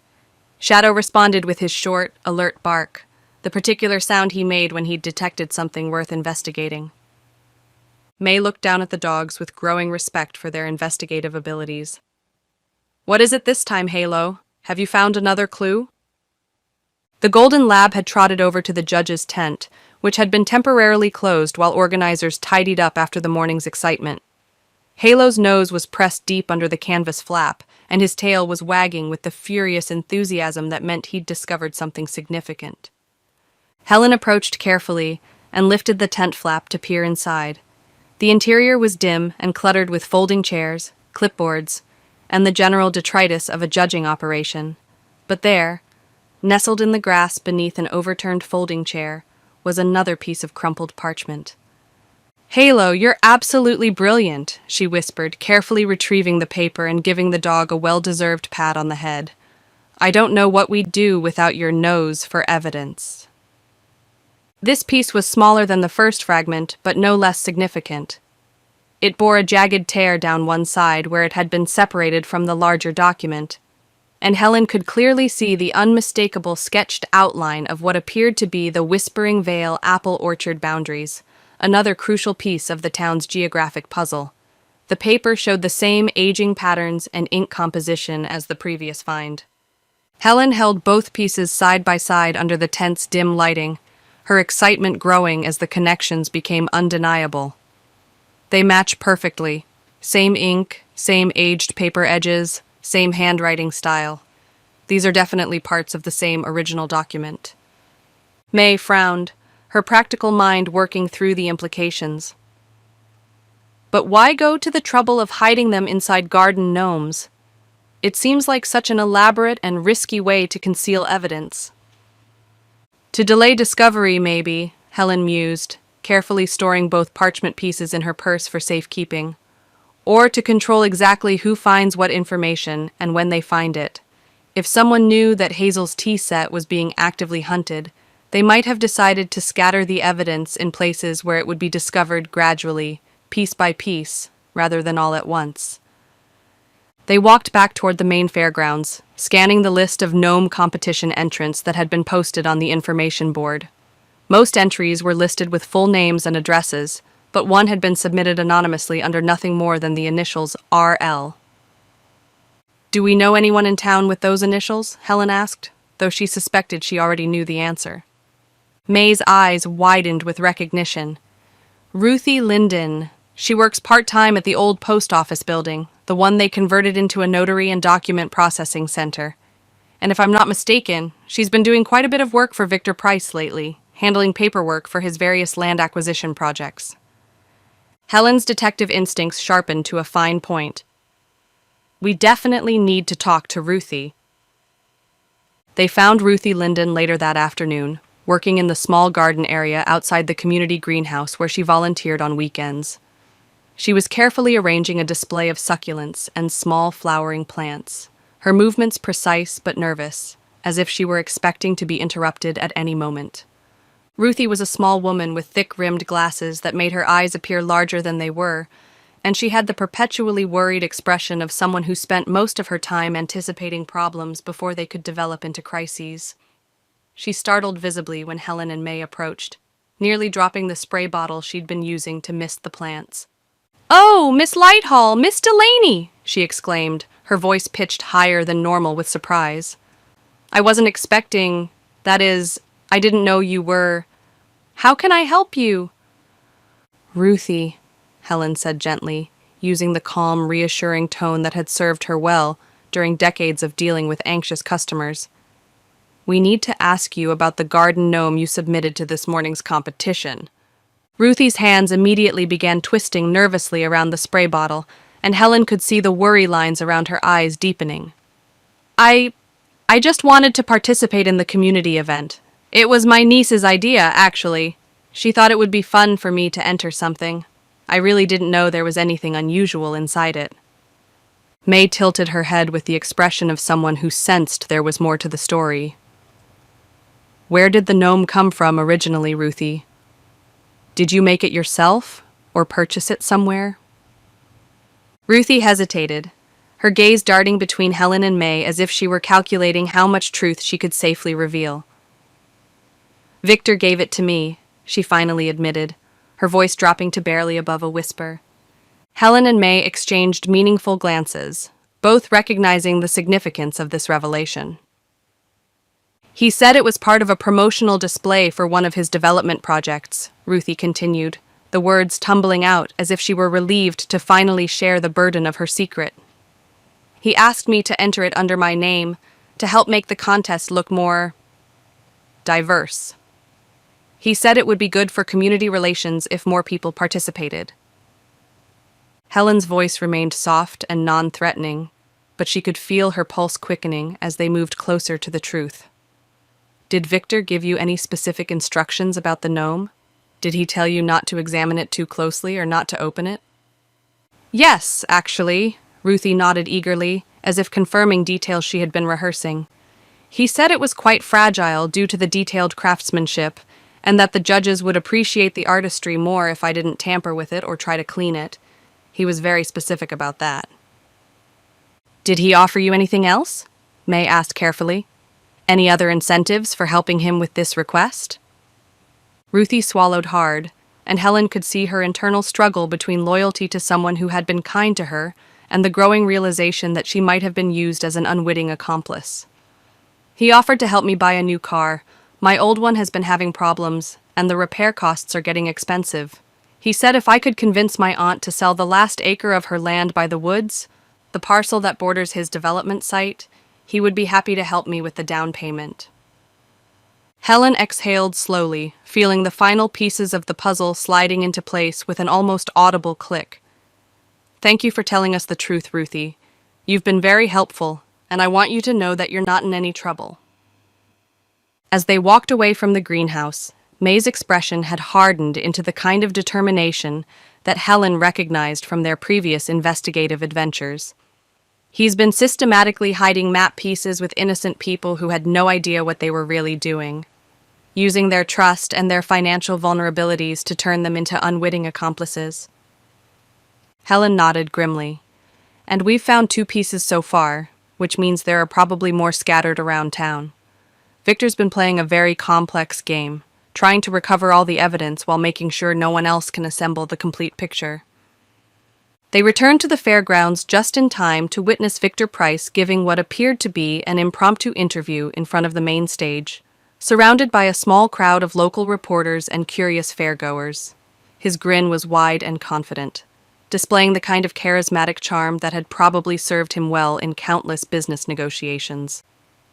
"We're ushering in a new era for Whispering Vale," he declared into the microphone with the practiced ease of a politician, his voice carrying clearly across the fairgrounds. "An era of progress and prosperity built on the proud foundation of our community's cherished traditions. The development projects I'm proposing will bring jobs, tourism revenue, and modern amenities while still respecting the historical character that makes this town so special." Helen scoffed quietly, her voice filled with disgust. If tradition includes attempted murder and systematic land fraud, then he's definitely got a head start on the competition. That evening, as the sun dipped behind the forest ridge and painted the sky in shades of orange and pink, Helen, May, Halo, and Shadow gathered once again in May's cozy kitchen. The familiar ritual of spreading evidence across the table had become almost comforting, a sign that they were making progress toward the truth. They laid out the map fragments under the bright light of May's reading lamp, treating each piece like a precious archaeological find. The parchment seemed to glow in the warm light, revealing details that hadn't been visible in the outdoor lighting. "So far, we have 3 significant pieces," Helen said, arranging them carefully to show how they might fit together. The original complete map from Hazel's tea cabinet, and these 2 fragments that were hidden at the fair in places where they would eventually be discovered. May traced her finger over the faded ink lines, following boundaries and landmarks that told the story of Whispering Vale's careful planning by its founders. "I think Hazel scattered these pieces herself, or at least arranged for them to be hidden. She must have realized that someone was after the complete map, so she decided to protect it by breaking it apart." Helen nodded, her mind working through the timeline of events. "And Victor's been desperately trying to recover all the pieces quietly, before anyone could realize what they collectively reveal about the legal protections surrounding his development plans." Shadow woofed softly from his position near the stove, as if offering his own opinion on the investigation's progress. Halo gave an agreeable grunt and settled down near the oven, apparently satisfied that his detection work was complete for the day. Helen looked down at the scattered pieces of Whispering Vale's hidden history, feeling the weight of responsibility that came with possessing such significant evidence. "It's all pointing toward something bigger than we initially realized." May murmured thoughtfully, "And I have a feeling that whatever we uncover is going to be buried deeper in the past than any of us imagined." Chapter 8: Poison and Parchment. Sheriff Mike's truck rolled into the gravel drive outside May's cottage just after breakfast, the engine's rumble mixing with the morning chorus of robins and finches that had made their home in May's carefully tended hedgerows. Halo barked twice, trotting over to the gate with the enthusiasm of a dog who considered every visitor a potential new friend, while Shadow took up a more dignified stance by the porch, observing with the measured patience of a seasoned investigator. Helen met Mike halfway down the walk, a mug of strong tea in one hand, Earl Grey with a splash of honey, and her curiosity piqued by the serious set of his shoulders. The morning air carried the scent of May's herb garden, rosemary, thyme, and the faint sweetness of early lavender blooms. "Well?" she asked before he even said hello, noting the manila folder tucked under his arm and the tired lines around his eyes. Mike took off his hat and gave a tired smile, running his free hand through hair that looked like he'd been up most of the night. "Morning to you too, Helen." She lifted an eyebrow, a gesture that had served her well in getting straight answers from everyone from delivery drivers to potential murderers. He sighed, the sound carrying the weight of sleepless hours and difficult truths. "The lab results came in this morning. The compound in Hazel's system is digoxin." Helen's brows furrowed as she processed the clinical term. "That's from Foxglove, right?" "Digitalis purpurea," Mike confirmed, opening the folder to reveal pages of lab reports and chemical analysis charts. Highly toxic in concentrated doses, the kind found in medicinal gardens, not just wild patches. The amount Hazel ingested was carefully measured, probably extracted and concentrated. Not enough to kill her instantly, but enough to drop her fast and hard.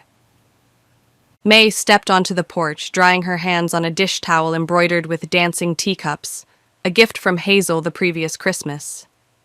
Her face was already grave. She'd been expecting this news, but hearing it confirmed made it real in a way that speculation couldn't. So, it was deliberate. Mike nodded, his jaw tightening. "Looks that way. Someone with botanical knowledge prepared this specifically for Hazel. I've narrowed down the suspects with access to cultivated foxglove and the know-how to process it safely. But that's still half the fair vendors." Helen frowned. mentally cataloging the suspects they'd already discussed. Daphne had arrangements made with Foxglove.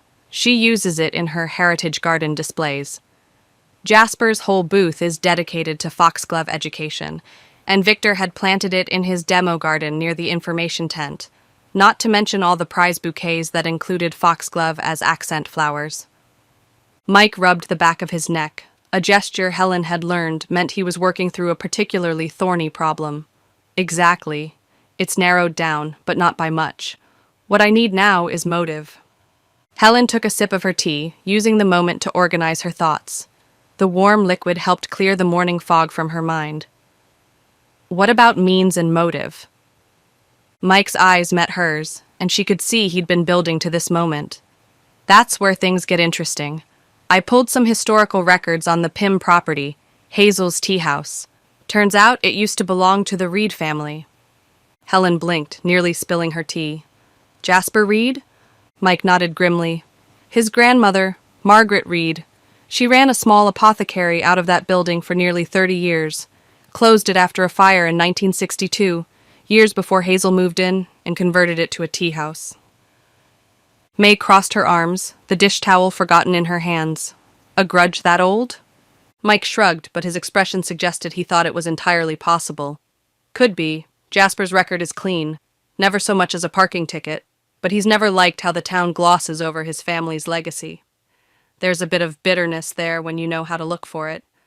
Quiet, but present.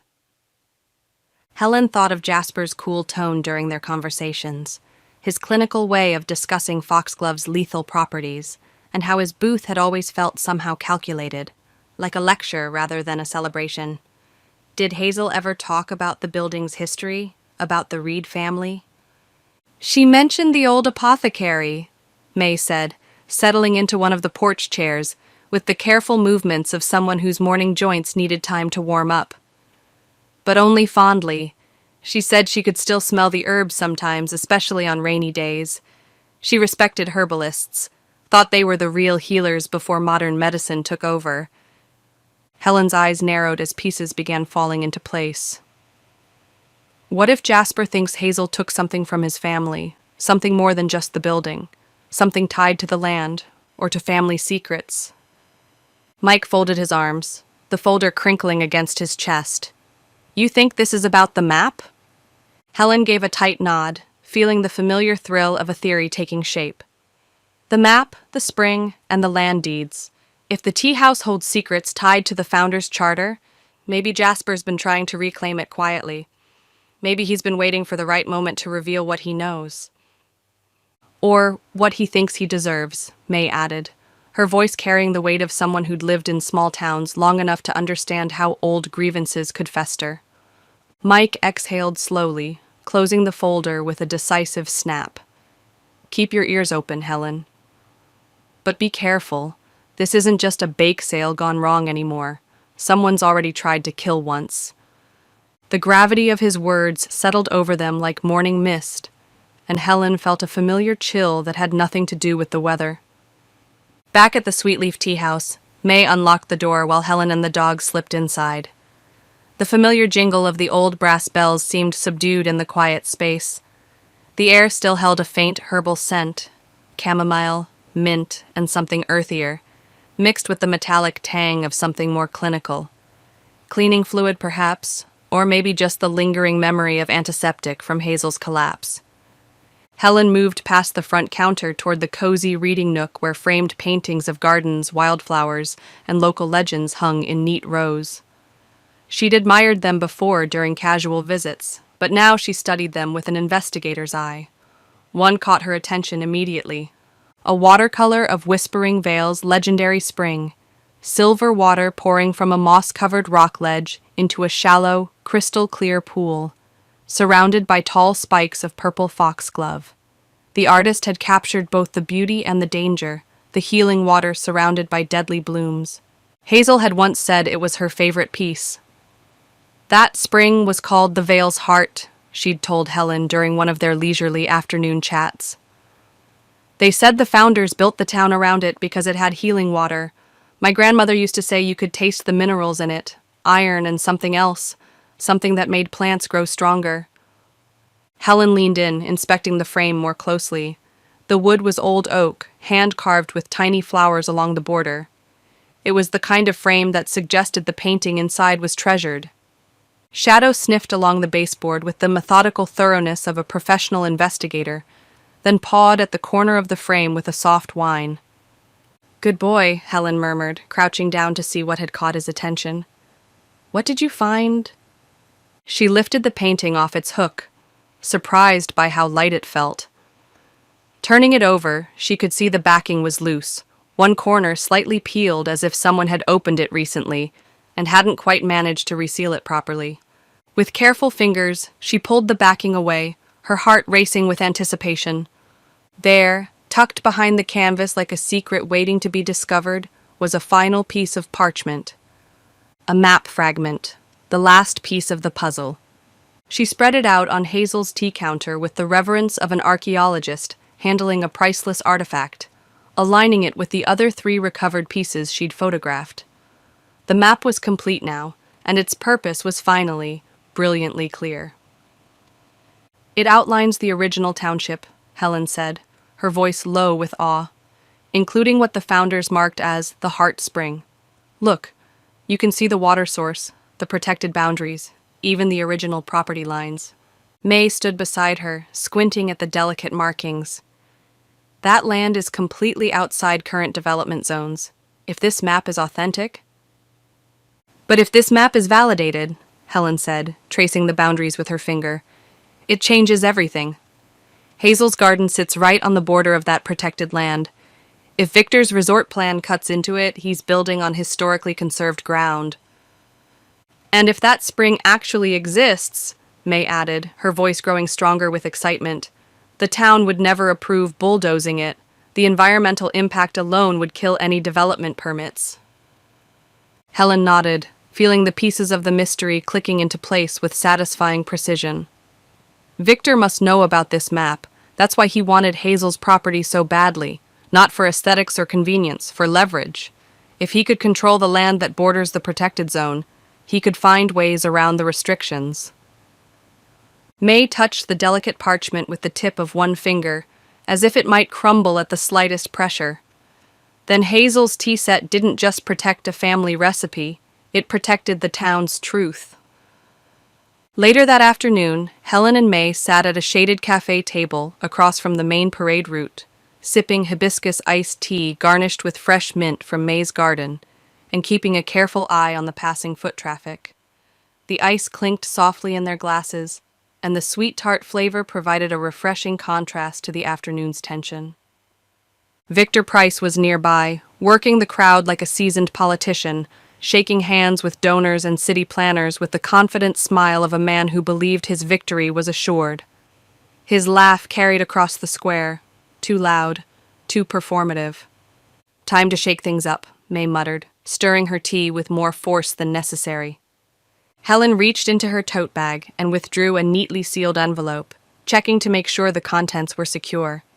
Inside were high-resolution copies of the complete Founder's Map, professionally authenticated by the local historical society that morning, after a hurried but thorough verification process.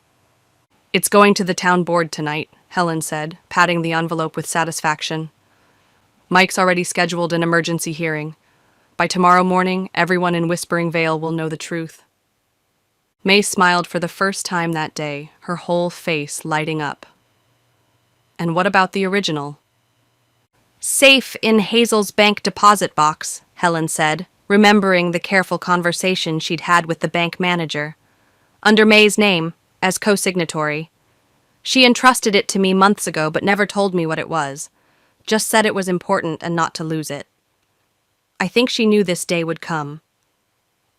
May looked toward the parade stage where Daphne, Jasper, and Victor were lined up with bouquets and a giant ceremonial ribbon, preparing for some sort of photo opportunity.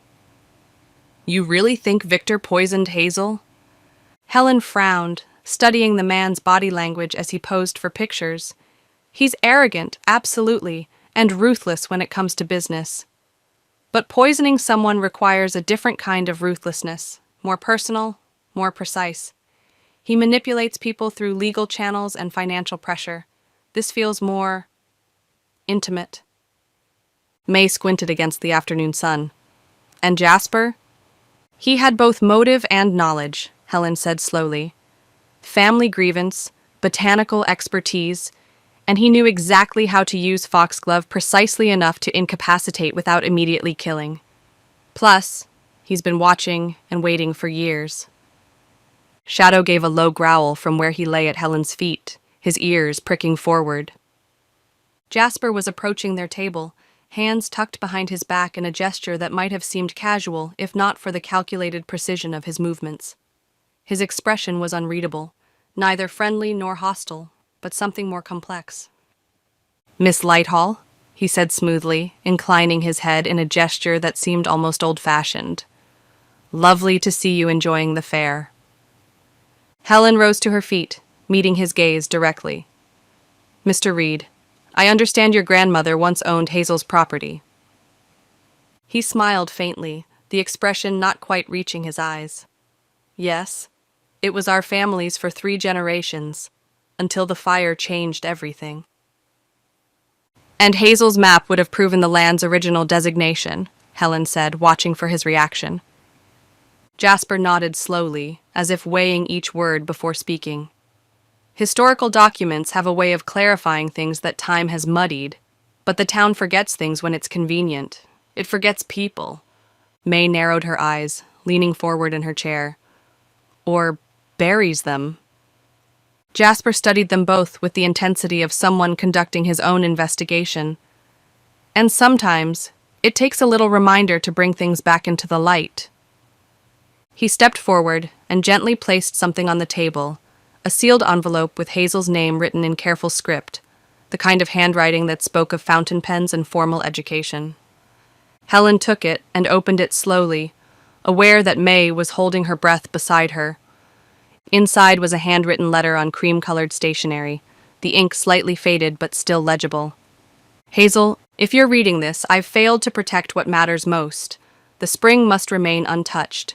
The town will need a voice when mine is gone. Find the map. Let the truth bloom. The Foxgloves know the way. M.R." Helen looked up, her throat tight with emotion. "Your grandmother?" Jasper nodded, and for the first time his controlled facade showed a crack of genuine feeling. She wasn't proud of how the land changed hands after the fire. She believed in the heartspring, even after the town council paved over the original access roads and pretended it didn't exist. May whispered, "Then why poison Hazel?" "I didn't," Jasper said softly, and something in his voice made Helen believe him. "But I knew someone would try. I've been watching, waiting, protecting what I could, and I didn't stop them when I should have." Helen's stomach twisted with a new understanding. "Who?" But Jasper's expression had returned to its careful neutrality. "I think you already know." He turned and walked away, leaving behind the faint scent of foxglove and the heavier weight of regret. Chapter 9. Midnight in the Garden. The sky was a velvet canvas, thick with stars, as Helen tightened her scarf and stepped onto the quiet path leading from May's cottage toward the edge of the fairgrounds. The night air carried a crisp coolness that hinted at autumn's approach, and somewhere in the distance, an owl called softly through the darkness. Halo and Shadow flanked her heels, alert and excited, their breath visible in small puffs as their tails brushed against her legs with barely contained enthusiasm. "You're certain about this?" May whispered, pulling her own wool coat tighter against the chill. Her voice carried the slight tremor of someone who was brave enough to follow through but wise enough to be nervous. Helen held up the restored map, freshly laminated that afternoon, and folded with care into a waterproof pouch. The plastic crinkled softly in the quiet air. "The markers are clear as day once you know what to look for. The founder's map shows a wooded glade just beyond the east border of the floral maze, right where the old property lines converge. If the spring is real, and I'm betting my reputation it is, it's there." May sighed, her breath forming a small cloud in the moonlight. "I was hoping I'd be in bed with a warm biscuit and a good book by now." "Trust me," Helen said with a smile that May could hear even if she couldn't see it clearly in the darkness. This is better than any mystery novel. We're living it. The fairgrounds were eerily transformed in the moonlight, normally bustling with laughter, music, and the cheerful chaos of families enjoying themselves, now blanketed in a hush that made every footstep seem amplified. Colorful banners flapped in the gentle breeze like ghostly remnants of the day's festivities, and the scent of roses, damp soil, and something sweeter, night-blooming jasmine perhaps, lingered in the air like perfume from a forgotten dance.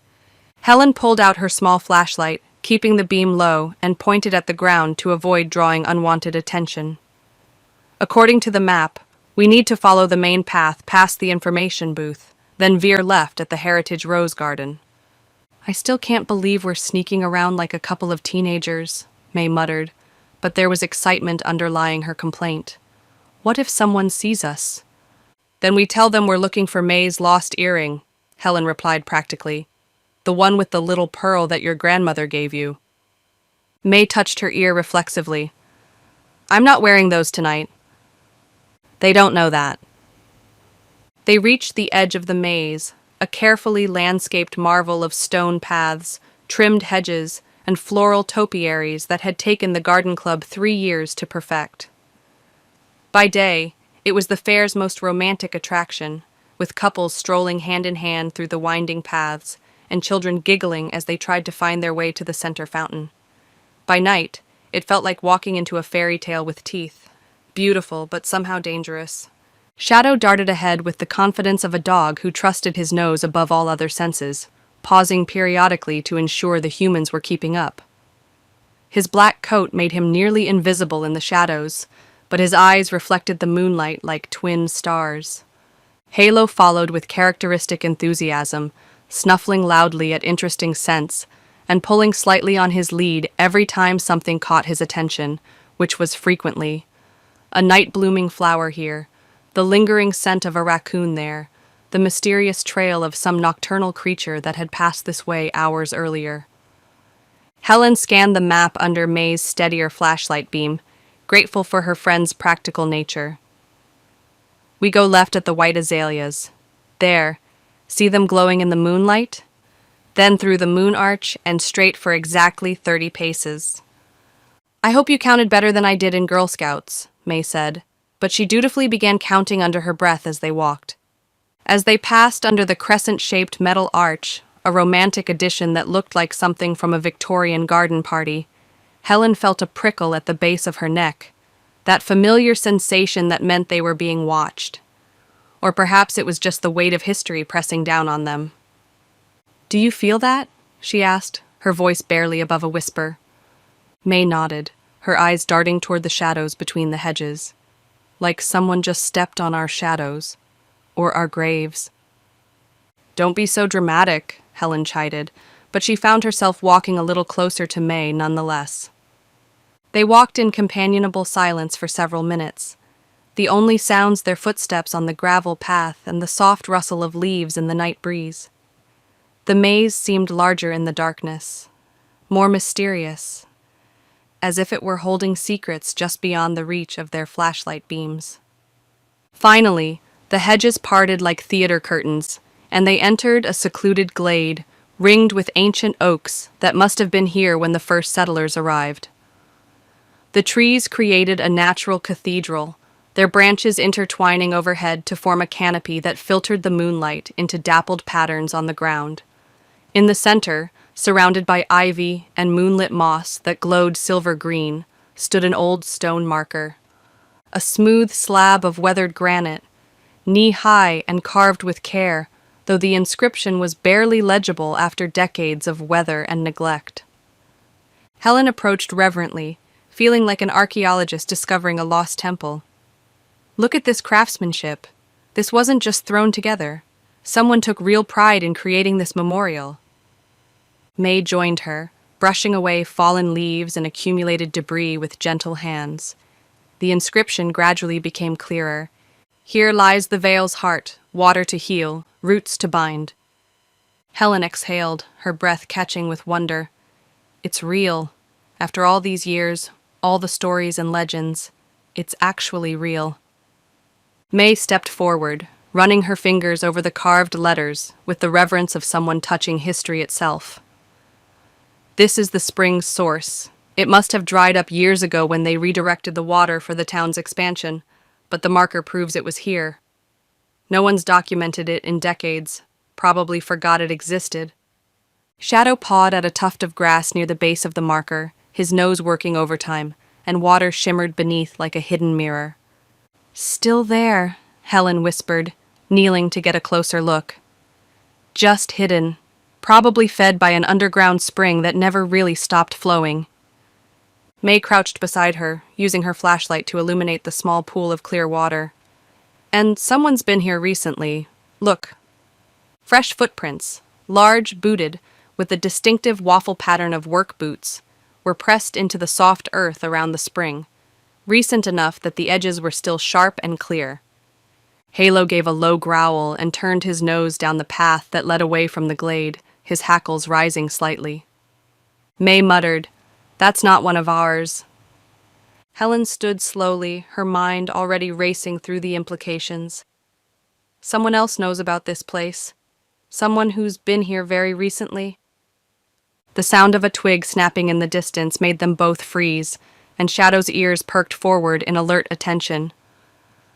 "Time to go," Helen whispered, carefully folding the map and slipping it back into her coat pocket. They made their way back through the maze more quickly than they'd come, adrenaline lending urgency to their steps. By morning, Sheriff Mike stood with Helen and May behind Victor Price's rental cottage, eyeing the evidence laid out on the hood of his patrol SUV, like pieces of a particularly damning puzzle. The morning sun cast everything in sharp relief, making the suburban setting seem oddly sinister. A small shovel with fresh soil clinging to the blade, heavy work gloves stained with earth and something darker, a half-buried bag containing dried foxglove roots, clearly processed for extraction, and in Victor's kitchen trash, hastily buried beneath coffee grounds and newspaper, wrappers from industrial-strength dried digitalis, the kind used in legitimate medical research but deadly in the wrong hands. Victor stood on the porch in his silk pajamas and an expensive robe, arms crossed and face tight with indignation that seemed just a little too practiced. "I want a lawyer," he snapped, his usual smooth charm replaced by something harder and more desperate. Mike nodded with professional calm, making notes on his clipboard. "You'll get one, right after I process all this evidence and take your statement." "You're making a mistake," Victor said, but his voice lacked conviction. Helen stepped forward, her eyes sharp with the satisfaction of a puzzle solver who'd found the final piece. "You had motive. Hazel's map threatened your entire development plan. You had means, access to Foxglove, and the knowledge to process it. And we have your muddy footprints at the spring, where the Founder's Charter explicitly forbids any commercial development." Victor didn't flinch, but something flickered in his eyes. "I was there to check the soil composition. I suspected there was an underground water source that could affect my foundation plans, yes. But I didn't poison anyone." Mike sighed, his patience clearly wearing thin. "Victor, the foxglove roots match the exact strain used in Hazel's poisoning. The processing method matches the concentration found in her system, and it's illegal to cultivate and process that much digitalis without a proper permit and medical supervision." "I don't need to poison people to get what I want," Victor muttered, his composure finally cracking. "I just outbid them. I outlawyer them. I outplan them. Poisoning is for amateurs." Despite everything, Helen found herself almost believing him. Victor was arrogant and ruthless, but he was also a businessman who preferred legal manipulation to physical violence. That afternoon, the town buzzed with news of Victor's arrest like a disturbed beehive. Vendors whispered behind their stalls, and the sweet scent of candied violets and funnel cake hung strangely heavy in the air, as if even the food was affected by the tension. Some townspeople were jubilant. "Serves him right for trying to destroy our history," while others remained skeptical, their expressions troubled and uncertain. May and Helen returned to the teahouse to collect the finalized documents for the emergency town board meeting scheduled for that evening. As they sat in the familiar reading nook, surrounded by Hazel's carefully curated collection of botanical prints and herb-growing guides, Helen stared at the delicate stack of papers before her. "I should feel victorious," she said slowly, turning a pen over and over in her hands. "We found the truth, protected the spring, stopped the development, but something's still bothering me." May poured tea from Hazel's personal reserve, a calming blend of chamomile and lavender, and nodded thoughtfully. "Victor's arrogant? Absolutely. Ruthless when it comes to business deals. But he doesn't strike me as methodical enough for poison. Poisoning Hazel would require careful timing, intimate knowledge of herbs, and a willingness to risk someone's life for a relatively small gain." "Exactly," Helen said, accepting the warm cup gratefully. "It doesn't feel like his style. Victor fights with lawyers and lobbyists, not with foxglove and false confessions." May looked out the window toward the fairgrounds, where workers were already beginning to dismantle some of the temporary structures. "So, who does it feel like?" Helen picked up the letter from Margaret Reed again, the one Jasper had delivered with such careful ceremony. The paper was soft with age, and the handwriting spoke of education and careful attention to detail. She mentioned the spring specifically, the map, the responsibility to protect the land, and she trusted that information to her grandson. May's face darkened as understanding dawned. "You think Jasper orchestrated this whole thing?" "I think Jasper has been nursing a family grievance for decades," Helen said slowly. "And I think he knew exactly how to extract and concentrate foxglove safely. He's been studying it for years. He could have handled the compound without raising suspicion, and he had access to Hazel's teahouse." May leaned back in her chair, processing the implications. And Victor's presence at the fair made the perfect scapegoat, someone flashy and obvious to draw attention away from the real perpetrator. Helen nodded, feeling pieces click into place with uncomfortable clarity. Jasper plants evidence in Victor's path, lets him stumble onto the spring location. Then he watches as Victor digs himself deeper into obvious guilt. May frowned, stirring her tea with more force than necessary. "But why bring us the letter from his grandmother? Why help us at all?" Helen sighed, setting down her cup with a gentle clink. "That's the part that doesn't fit the pattern. Unless he's playing both sides, protecting his family's legacy while ensuring justice is served, even if it's not perfect justice." Shadow whimpered softly from his position by the door, his ears pricked towards some sound they couldn't hear. Helen stood, her detective instincts suddenly alert. "We need to talk to Jasper again, before the town board meeting tonight, before Victor's lawyer starts poking holes in the evidence.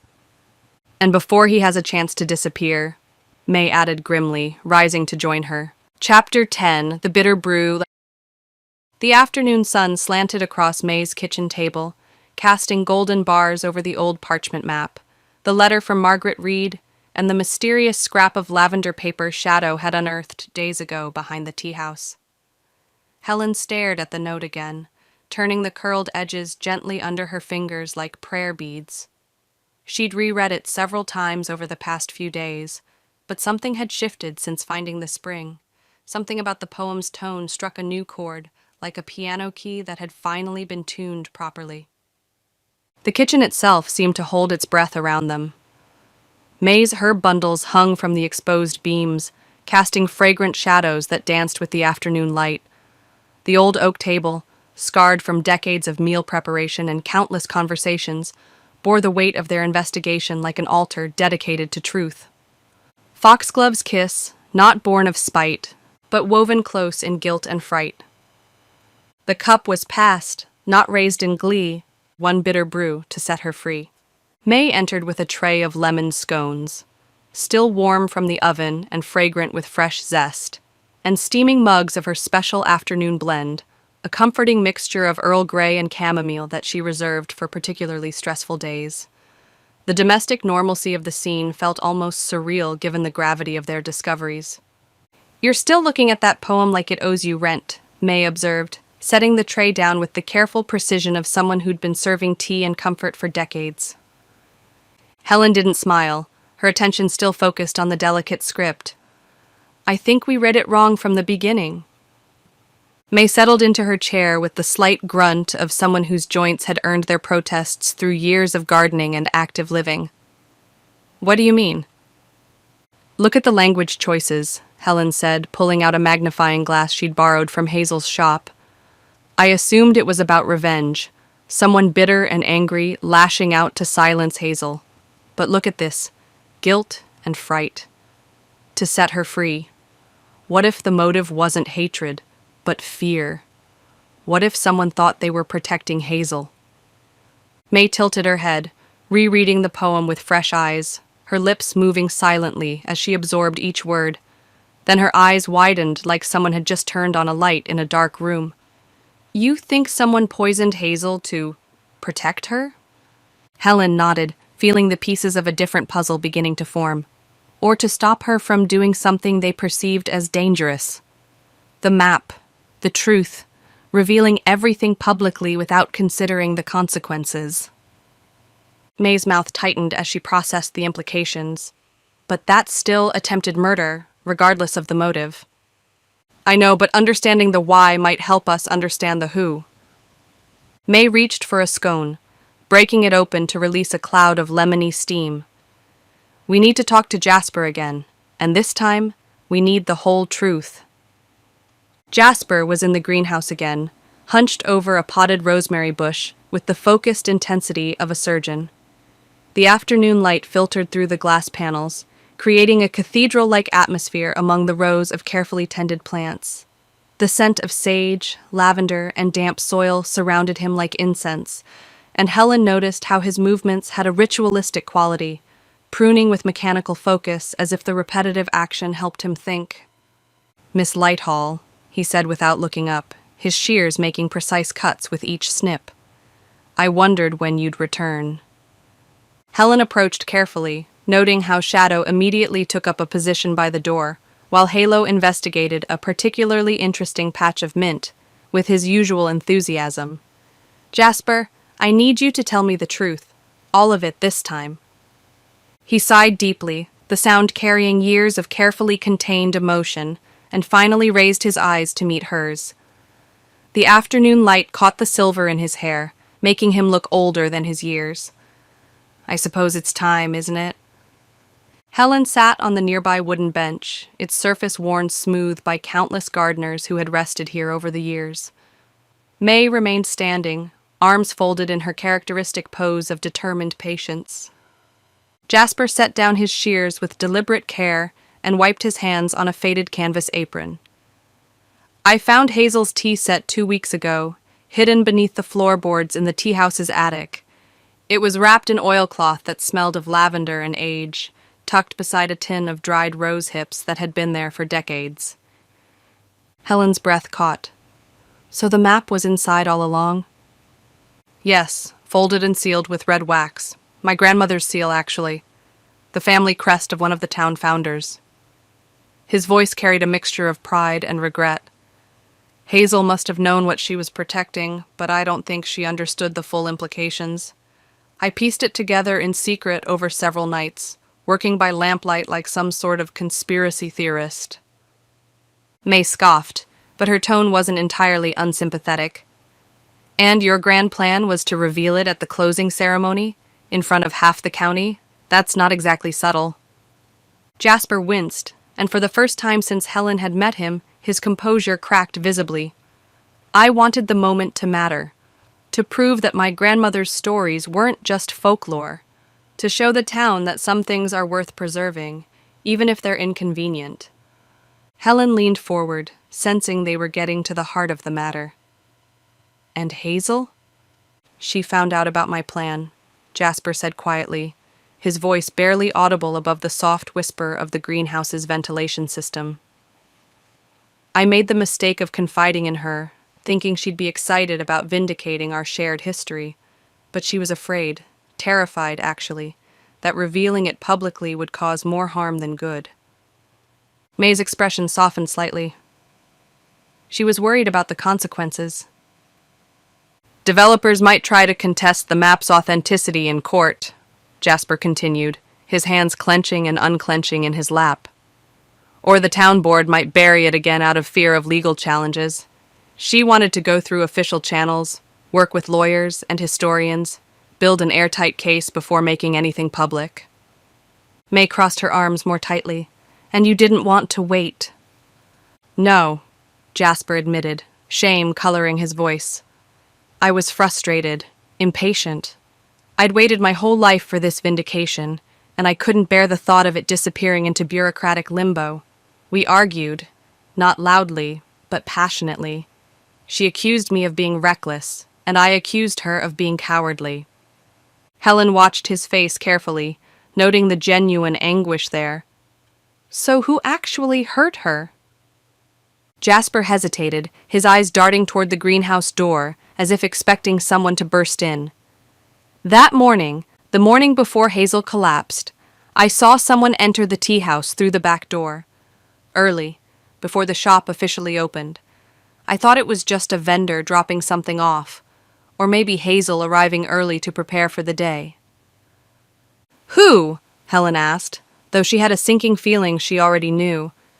He met her gaze directly for the first time since they'd entered the greenhouse. Daphne Wren. She was carrying a small wicker basket and a tea tin with a blue ribbon tied around it. Helen felt the final piece click into place with an almost audible snap. Did you see her leave? About 20 minutes later, she looked satisfied, like someone who'd just completed an unpleasant but necessary task. May whispered, "Why didn't you say anything sooner?" Jasper's shoulders sagged under the weight of his guilt. Because I was a coward. I was so focused on my own agenda, my own family's vindication, that I didn't want to get involved in whatever drama was unfolding. I thought maybe they'd had words about fair logistics or vendor placement, something petty and temporary.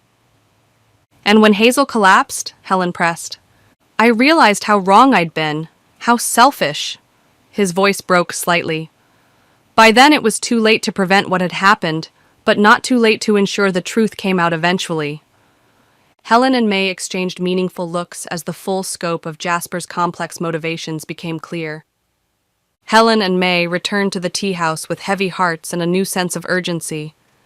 The familiar space felt different now, charged with the knowledge of what had really transpired within its walls. They moved past the kitchen into Hazel's private office, where afternoon light streamed through lace curtains, illuminating dust motes that danced like tiny spirits. The china hutch stood like a shrine to Hazel's dedication to her craft, each piece carefully arranged and lovingly maintained. Helen opened the glass door and gently retrieved one of the remaining teacups from the set, examining it with the care of an archaeologist handling an artifact.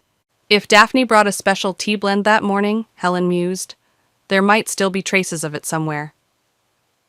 They moved methodically through Hazel's collection of tea tins, most labeled in her tidy handwriting with names like Chamomile Dreams, Morning Glory, and Sunset Serenity. But tucked behind the others, almost hidden from casual view, was a tin that didn't match the others. May looked over Helen's shoulder as Helen carefully lifted it down. That wasn't there when we searched before. The label was neat, but written in a different hand, more angular, less flowing than Hazel's characteristic script.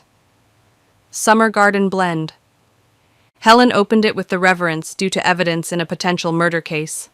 Inside, nestled among dried petals and herbs that looked normal at first glance, was a faint chemical tang that didn't belong in any tea meant for consumption. Helen took a small spoon from Hazel's tea service and carefully scooped a portion into a glass bowl, holding it beneath her nose with the caution of someone who had learned to respect the power of seemingly innocent plants. This isn't one of Hazel's blends, she said with certainty. It's too precise, too calculated. There's something artificial mixed in with the natural herbs. May's voice was tight with anger and understanding. That's the batch Hazel drank from that morning, isn't it? They stood in the quiet tea house, surrounded by the evidence of a life dedicated to bringing comfort and healing to others, and contemplated the betrayal that had nearly ended it all. Helen carefully sealed the tea sample in a small evidence bag she'd learned to carry. We need to pay Daphne a visit. Tonight. Outside, the sun was beginning to set over Whispering Vale, painting the sky in shades of rose and gold that should have been beautiful, but somehow felt ominous. The truth was finally within reach, but Helen knew that confronting it would change their peaceful town forever. Chapter 11. The Deadly Steep. The heavy scent of jasmine clung to the air like a ghost as Helen walked up the stone path to the Whispering Vale Sheriff's office with Mike beside her. The morning sun was bright and deceptively cheerful, casting long shadows between the old maple trees that lined the street, but the mood between them was heavy with the weight of betrayal and broken trust. Halo and Shadow were back at May's house, exhausted after their latest night patrol, and curled together on the braided rug by the kitchen stove, dreaming perhaps of simpler mysteries involving missing socks and hidden treats. Helen wasn't sure if she was bringing closure or starting something new, but she felt the familiar satisfaction of a puzzle finally revealing its complete picture. The crisp autumn air carried the scent of wood smoke from someone's early morning fire, mixing with the lingering floral perfume from the fairgrounds in a combination that was uniquely Whispering Vale. Mike hadn't spoken much since Daphne's elegant arrest the night before, an affair conducted with all the dignity one could muster when handcuffing someone in silk pajamas and pearls. But his jaw was set like concrete, and Helen could practically hear the wheels turning in his mind as he processed the implications of having to arrest a pillar of the community. "I gave her every chance to come clean," he said, holding the office door open with the careful courtesy that made him such an effective small-town sheriff. "Right up until the end, I kept hoping she'd just admit what she'd done and explain why, but she kept saying it was all just a misunderstanding, like accidentally putting salt in the sugar bowl." Helen adjusted her scarf. The morning air had a bite that promised winter wasn't far behind, and stepped inside the familiar office with its coffee-stained desk and wall of local commendations. It's not misunderstanding when someone ends up in the hospital fighting for their life. Intent matters, but so do consequences. The sheriff's office felt smaller this morning, cramped with the weight of serious crime, in a place more accustomed to handling disputes over property lines and the occasional teenager's mischief. The fluorescent lights hummed overhead, casting everything in a harsh clarity that seemed inappropriate for the delicate task ahead. Daphne Wren sat in the small interrogation room, a space that doubled as the break room most days, her hair still flawlessly pinned despite a night in custody, but the high collar of her cream-colored blouse looked wilted, and the pearls at her neck no longer seemed regal. Instead, they appeared almost costume-like, a facade of respectability barely concealing something much more fragile underneath. Her hands were folded in her lap with the kind of rigid control that suggested she was holding herself together through sheer force of will. Her eyes snapped up when Helen entered, and for a moment, Helen caught a glimpse of the real woman beneath all the careful polish. Someone frightened and defensive, like a cornered animal trying to maintain dignity while planning an escape route. "I'm not speaking without counsel," she snapped, but her voice lacked its usual crisp authority. The words came out slightly hoarse, as if she'd spent the night alternating between tears and anger. Mike sat across from her and placed a small voice recorder on the scarred wooden table with deliberate ceremony. "You don't have to say anything, Daphne. But I thought you might want the opportunity to explain yourself, to tell your side of the story before it becomes someone else's headline in the county paper." Daphne scoffed, but the sound was hollow, lacking conviction. "Whispering Vale doesn't get headlines. That's exactly the point. We're a quiet town with quiet people living quiet lives." Helen folded her arms and leaned against the doorframe, studying Daphne's body language with the attention of someone who'd learned to read people through years of solving their problems. "Then help us understand why you thought poisoning Hazel Pym would preserve that quiet life." Daphne's hands clenched on the table, knuckles white against the wood grain. For a moment, her polished mask wavered completely, revealing something raw and desperate underneath. "I didn't try to kill her," she said, and Helen believed that much was true. "I never wanted to hurt Hazel. Not really. She's a good woman, just misguided." Mike leaned forward, his voice gentle but persistent in the way that had solved countless domestic disputes and minor mysteries over the years. "Then walk us through what you did do, Daphne, step by step."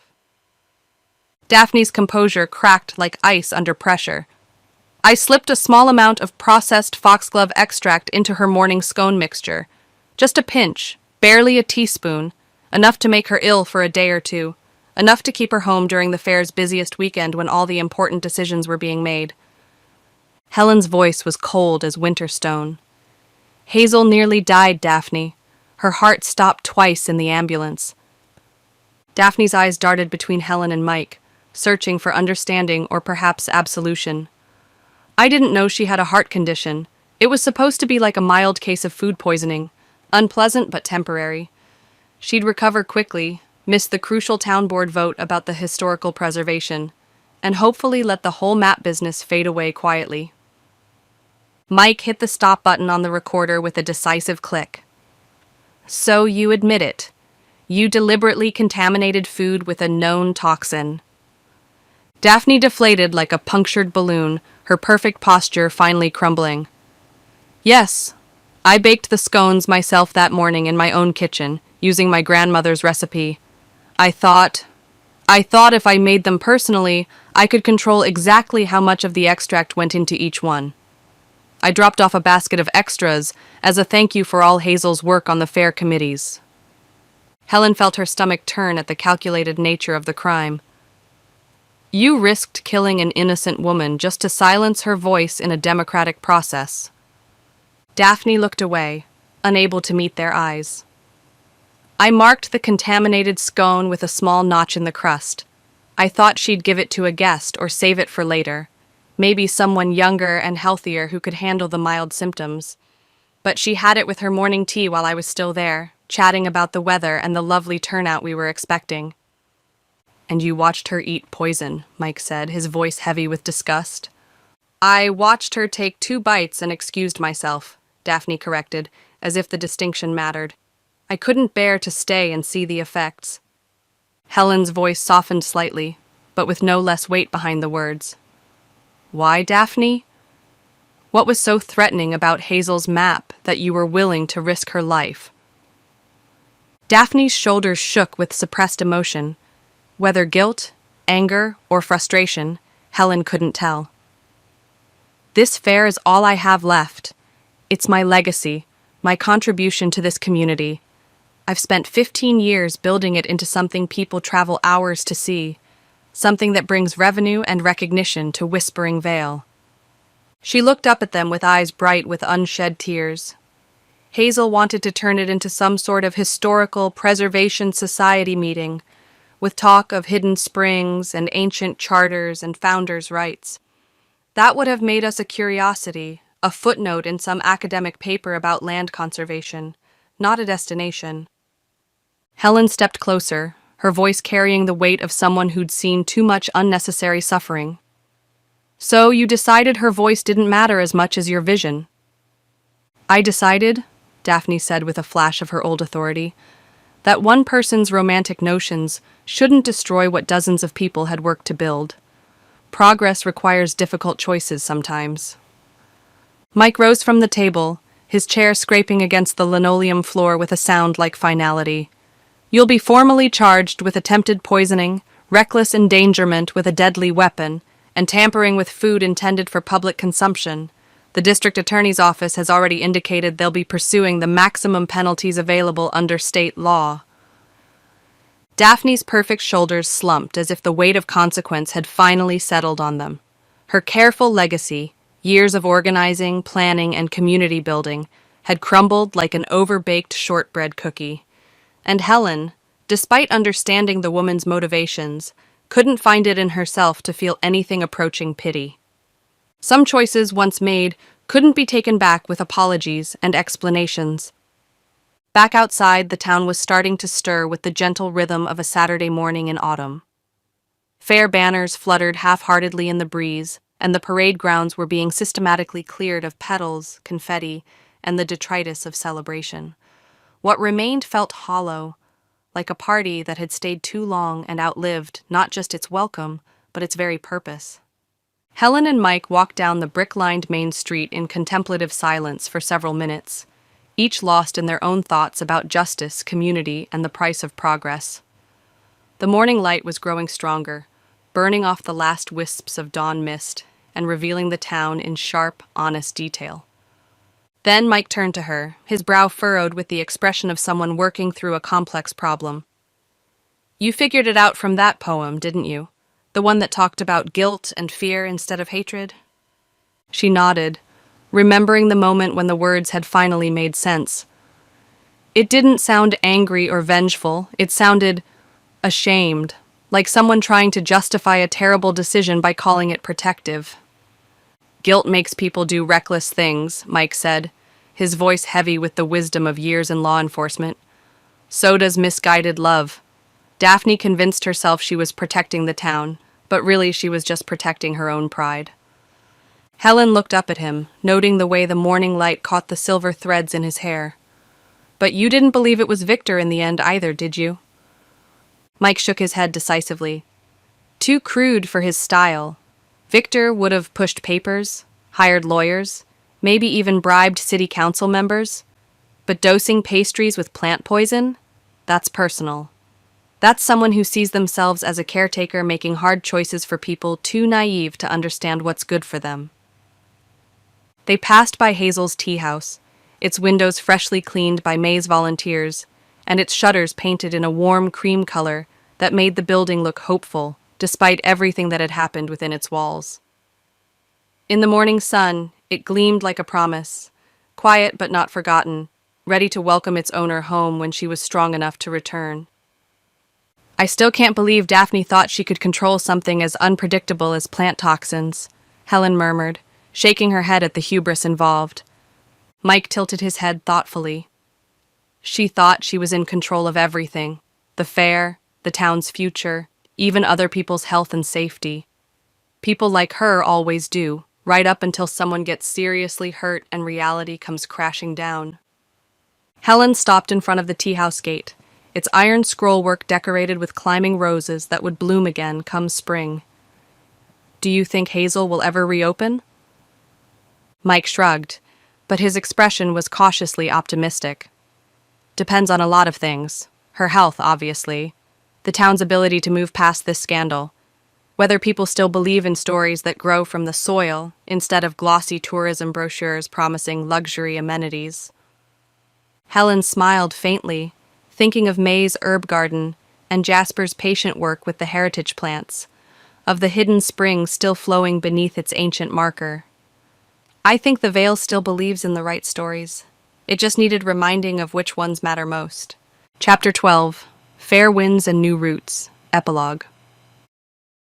A soft breeze rustled the newly planted herbs along the edge of the old glade, now christened Founder's Hollow Community Garden.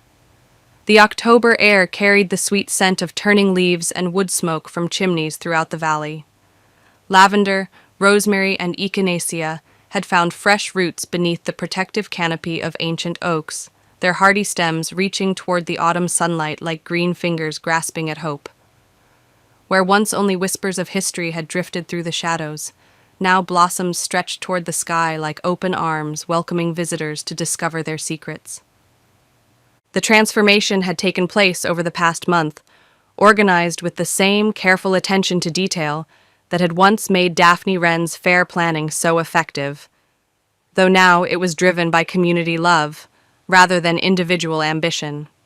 Local families had donated not just plants and labor, but stories and memories that gave the garden deeper meaning than any single person's vision could have achieved.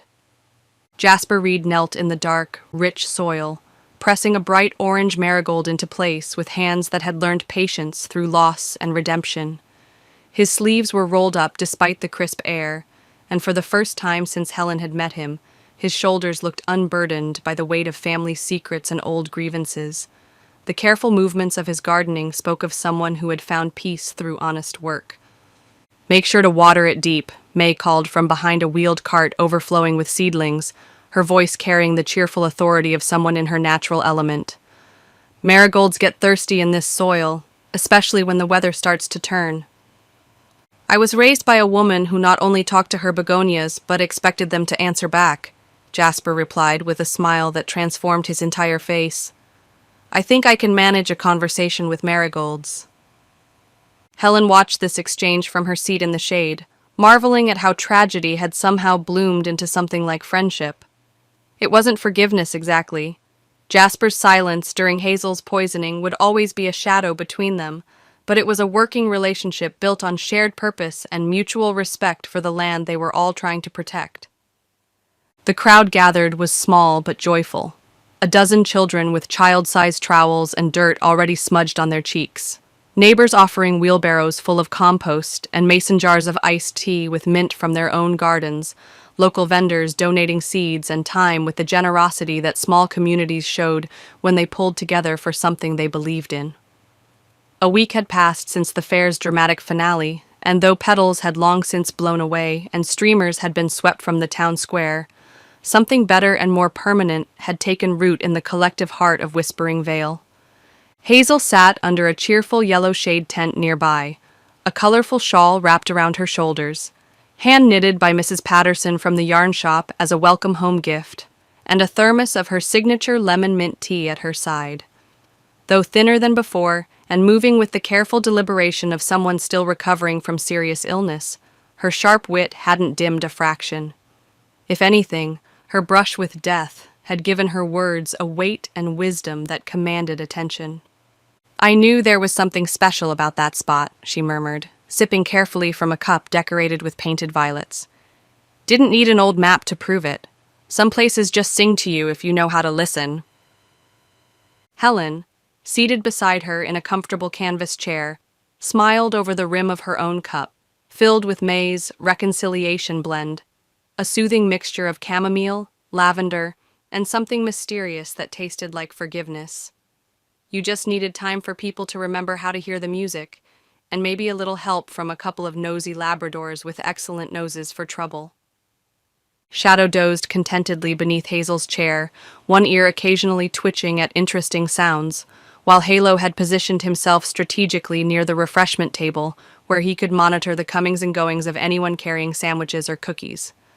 It had been a long week for all of them, hospital visits that gradually became more hopeful, community meetings that started tense but ended with tentative plans, awkward apologies that slowly gave way to genuine conversation, and one very official town proclamation that had made the regional newspaper and brought a small parade of curious visitors from neighboring counties.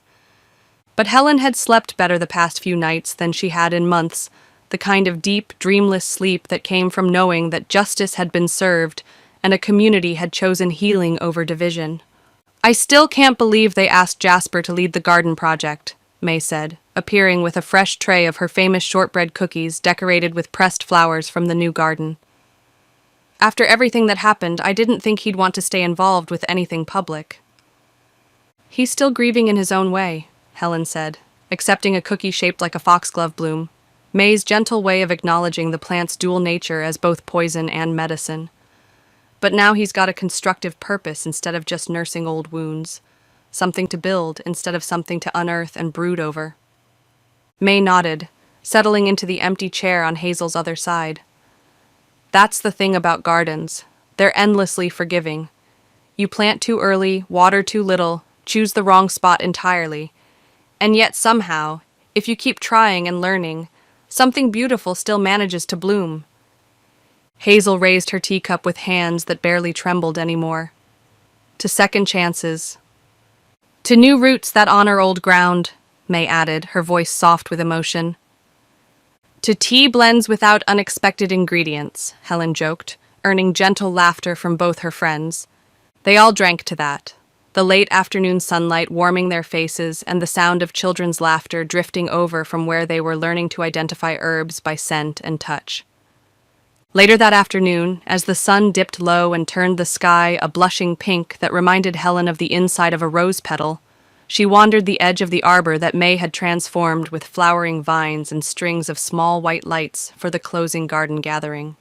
The fairy lights wouldn't be turned on until dusk, but they caught the afternoon light like dewdrops, promising magic for the evening ahead. The hum of conversations mingled with the evening birdsong, robins calling their territories, finches chattering in the berry bushes, and somewhere in the distance, the lonely call of a mourning dove. There was no amplified music, no scheduled entertainment, no formal program, just the kind of organic comfort that grew when people gathered without agenda or expectation. Familiar voices sharing stories about their own gardens, laughter over children's attempts to distinguish between sage and rosemary, and the quiet satisfaction of work well done. Helen paused beside a newly planted lavender bush, running the purple flowers between her fingers and releasing their soothing fragrance into the cooling air. Behind her, footsteps crunched over the gravel path with a rhythm she'd learned to recognize. "You always disappear when the dessert comes out," Mike said, his voice carrying the fond exasperation of someone who'd learned her habits well. Helen smiled without turning, still watching a butterfly dance among the herb flowers. "That's because I've been known to monopolize the last slice of anything involving chocolate or lemon. It's a character flaw I'm working on."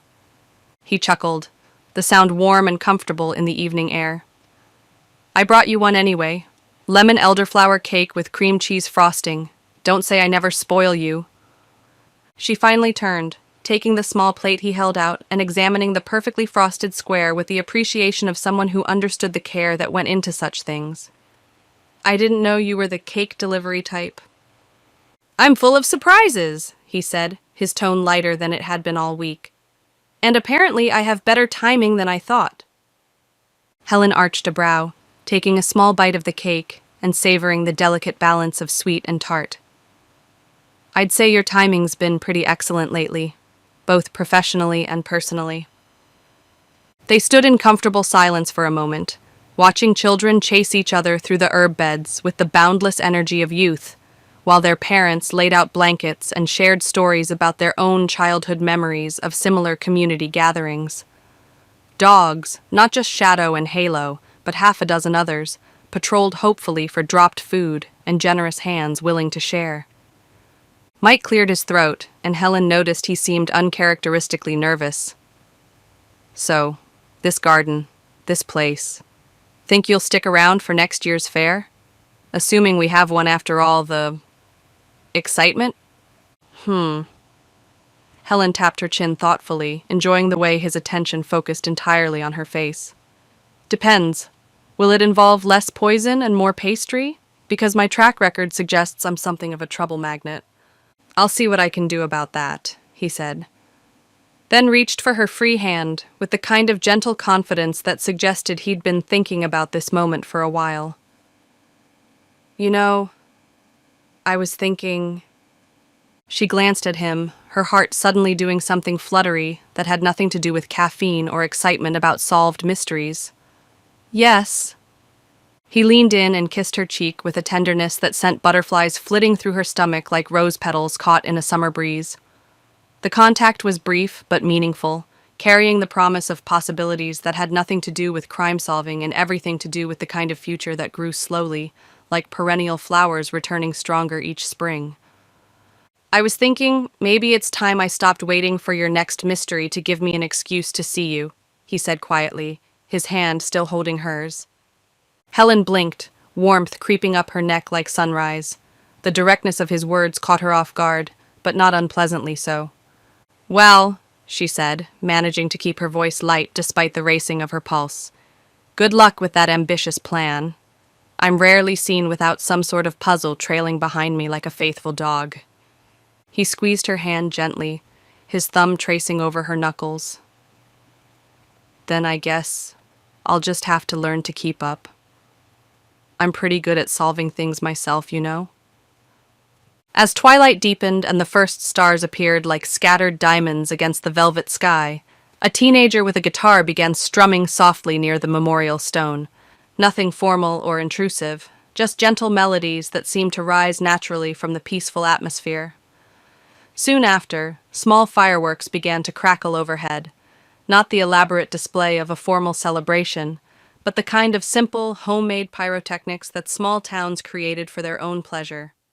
Flares of silver and gold bloomed like wildflowers across the darkening sky, each burst earning appreciative oohs and ahs from the gathered crowd. Helen found herself sitting on the soft grass with Shadow on one side and Halo curled against her knee like a furry anchor to the present moment. May had draped an extra blanket over their shoulders, the kind of thoughtful gesture that defined true friendship. and Hazel was safely tucked into a cushioned lawn chair, beaming like a woman who had been vindicated not just by justice, but by the love of her community. Helen exhaled slowly, feeling the cool night air fill her lungs and carry away the last traces of tension from the past weeks. There was something sacred about a town like Whispering Vale, something that transcended its winding streets and careful gardens. Its history ran as deep as the roots of the ancient oaks, and its people were as complicated as the herbs that grew in their carefully tended plots. Some were bitter, some were sweet, and some were dangerous if not handled with proper respect and understanding. But its secrets? Well, Helen reflected, as she watched a particularly spectacular burst of golden sparks spread across the sky like dandelion seeds caught in the wind. They bloomed faster than foxglove in spring, and were infinitely more rewarding to discover. The past had been preserved, the present had been protected, and the future stretched ahead like an unplanted garden bed, full of potential for whatever wanted to take root and grow. Fair winds, new beginnings, and mysteries that would always find their way to her door, as inevitable and welcome as the changing seasons themselves.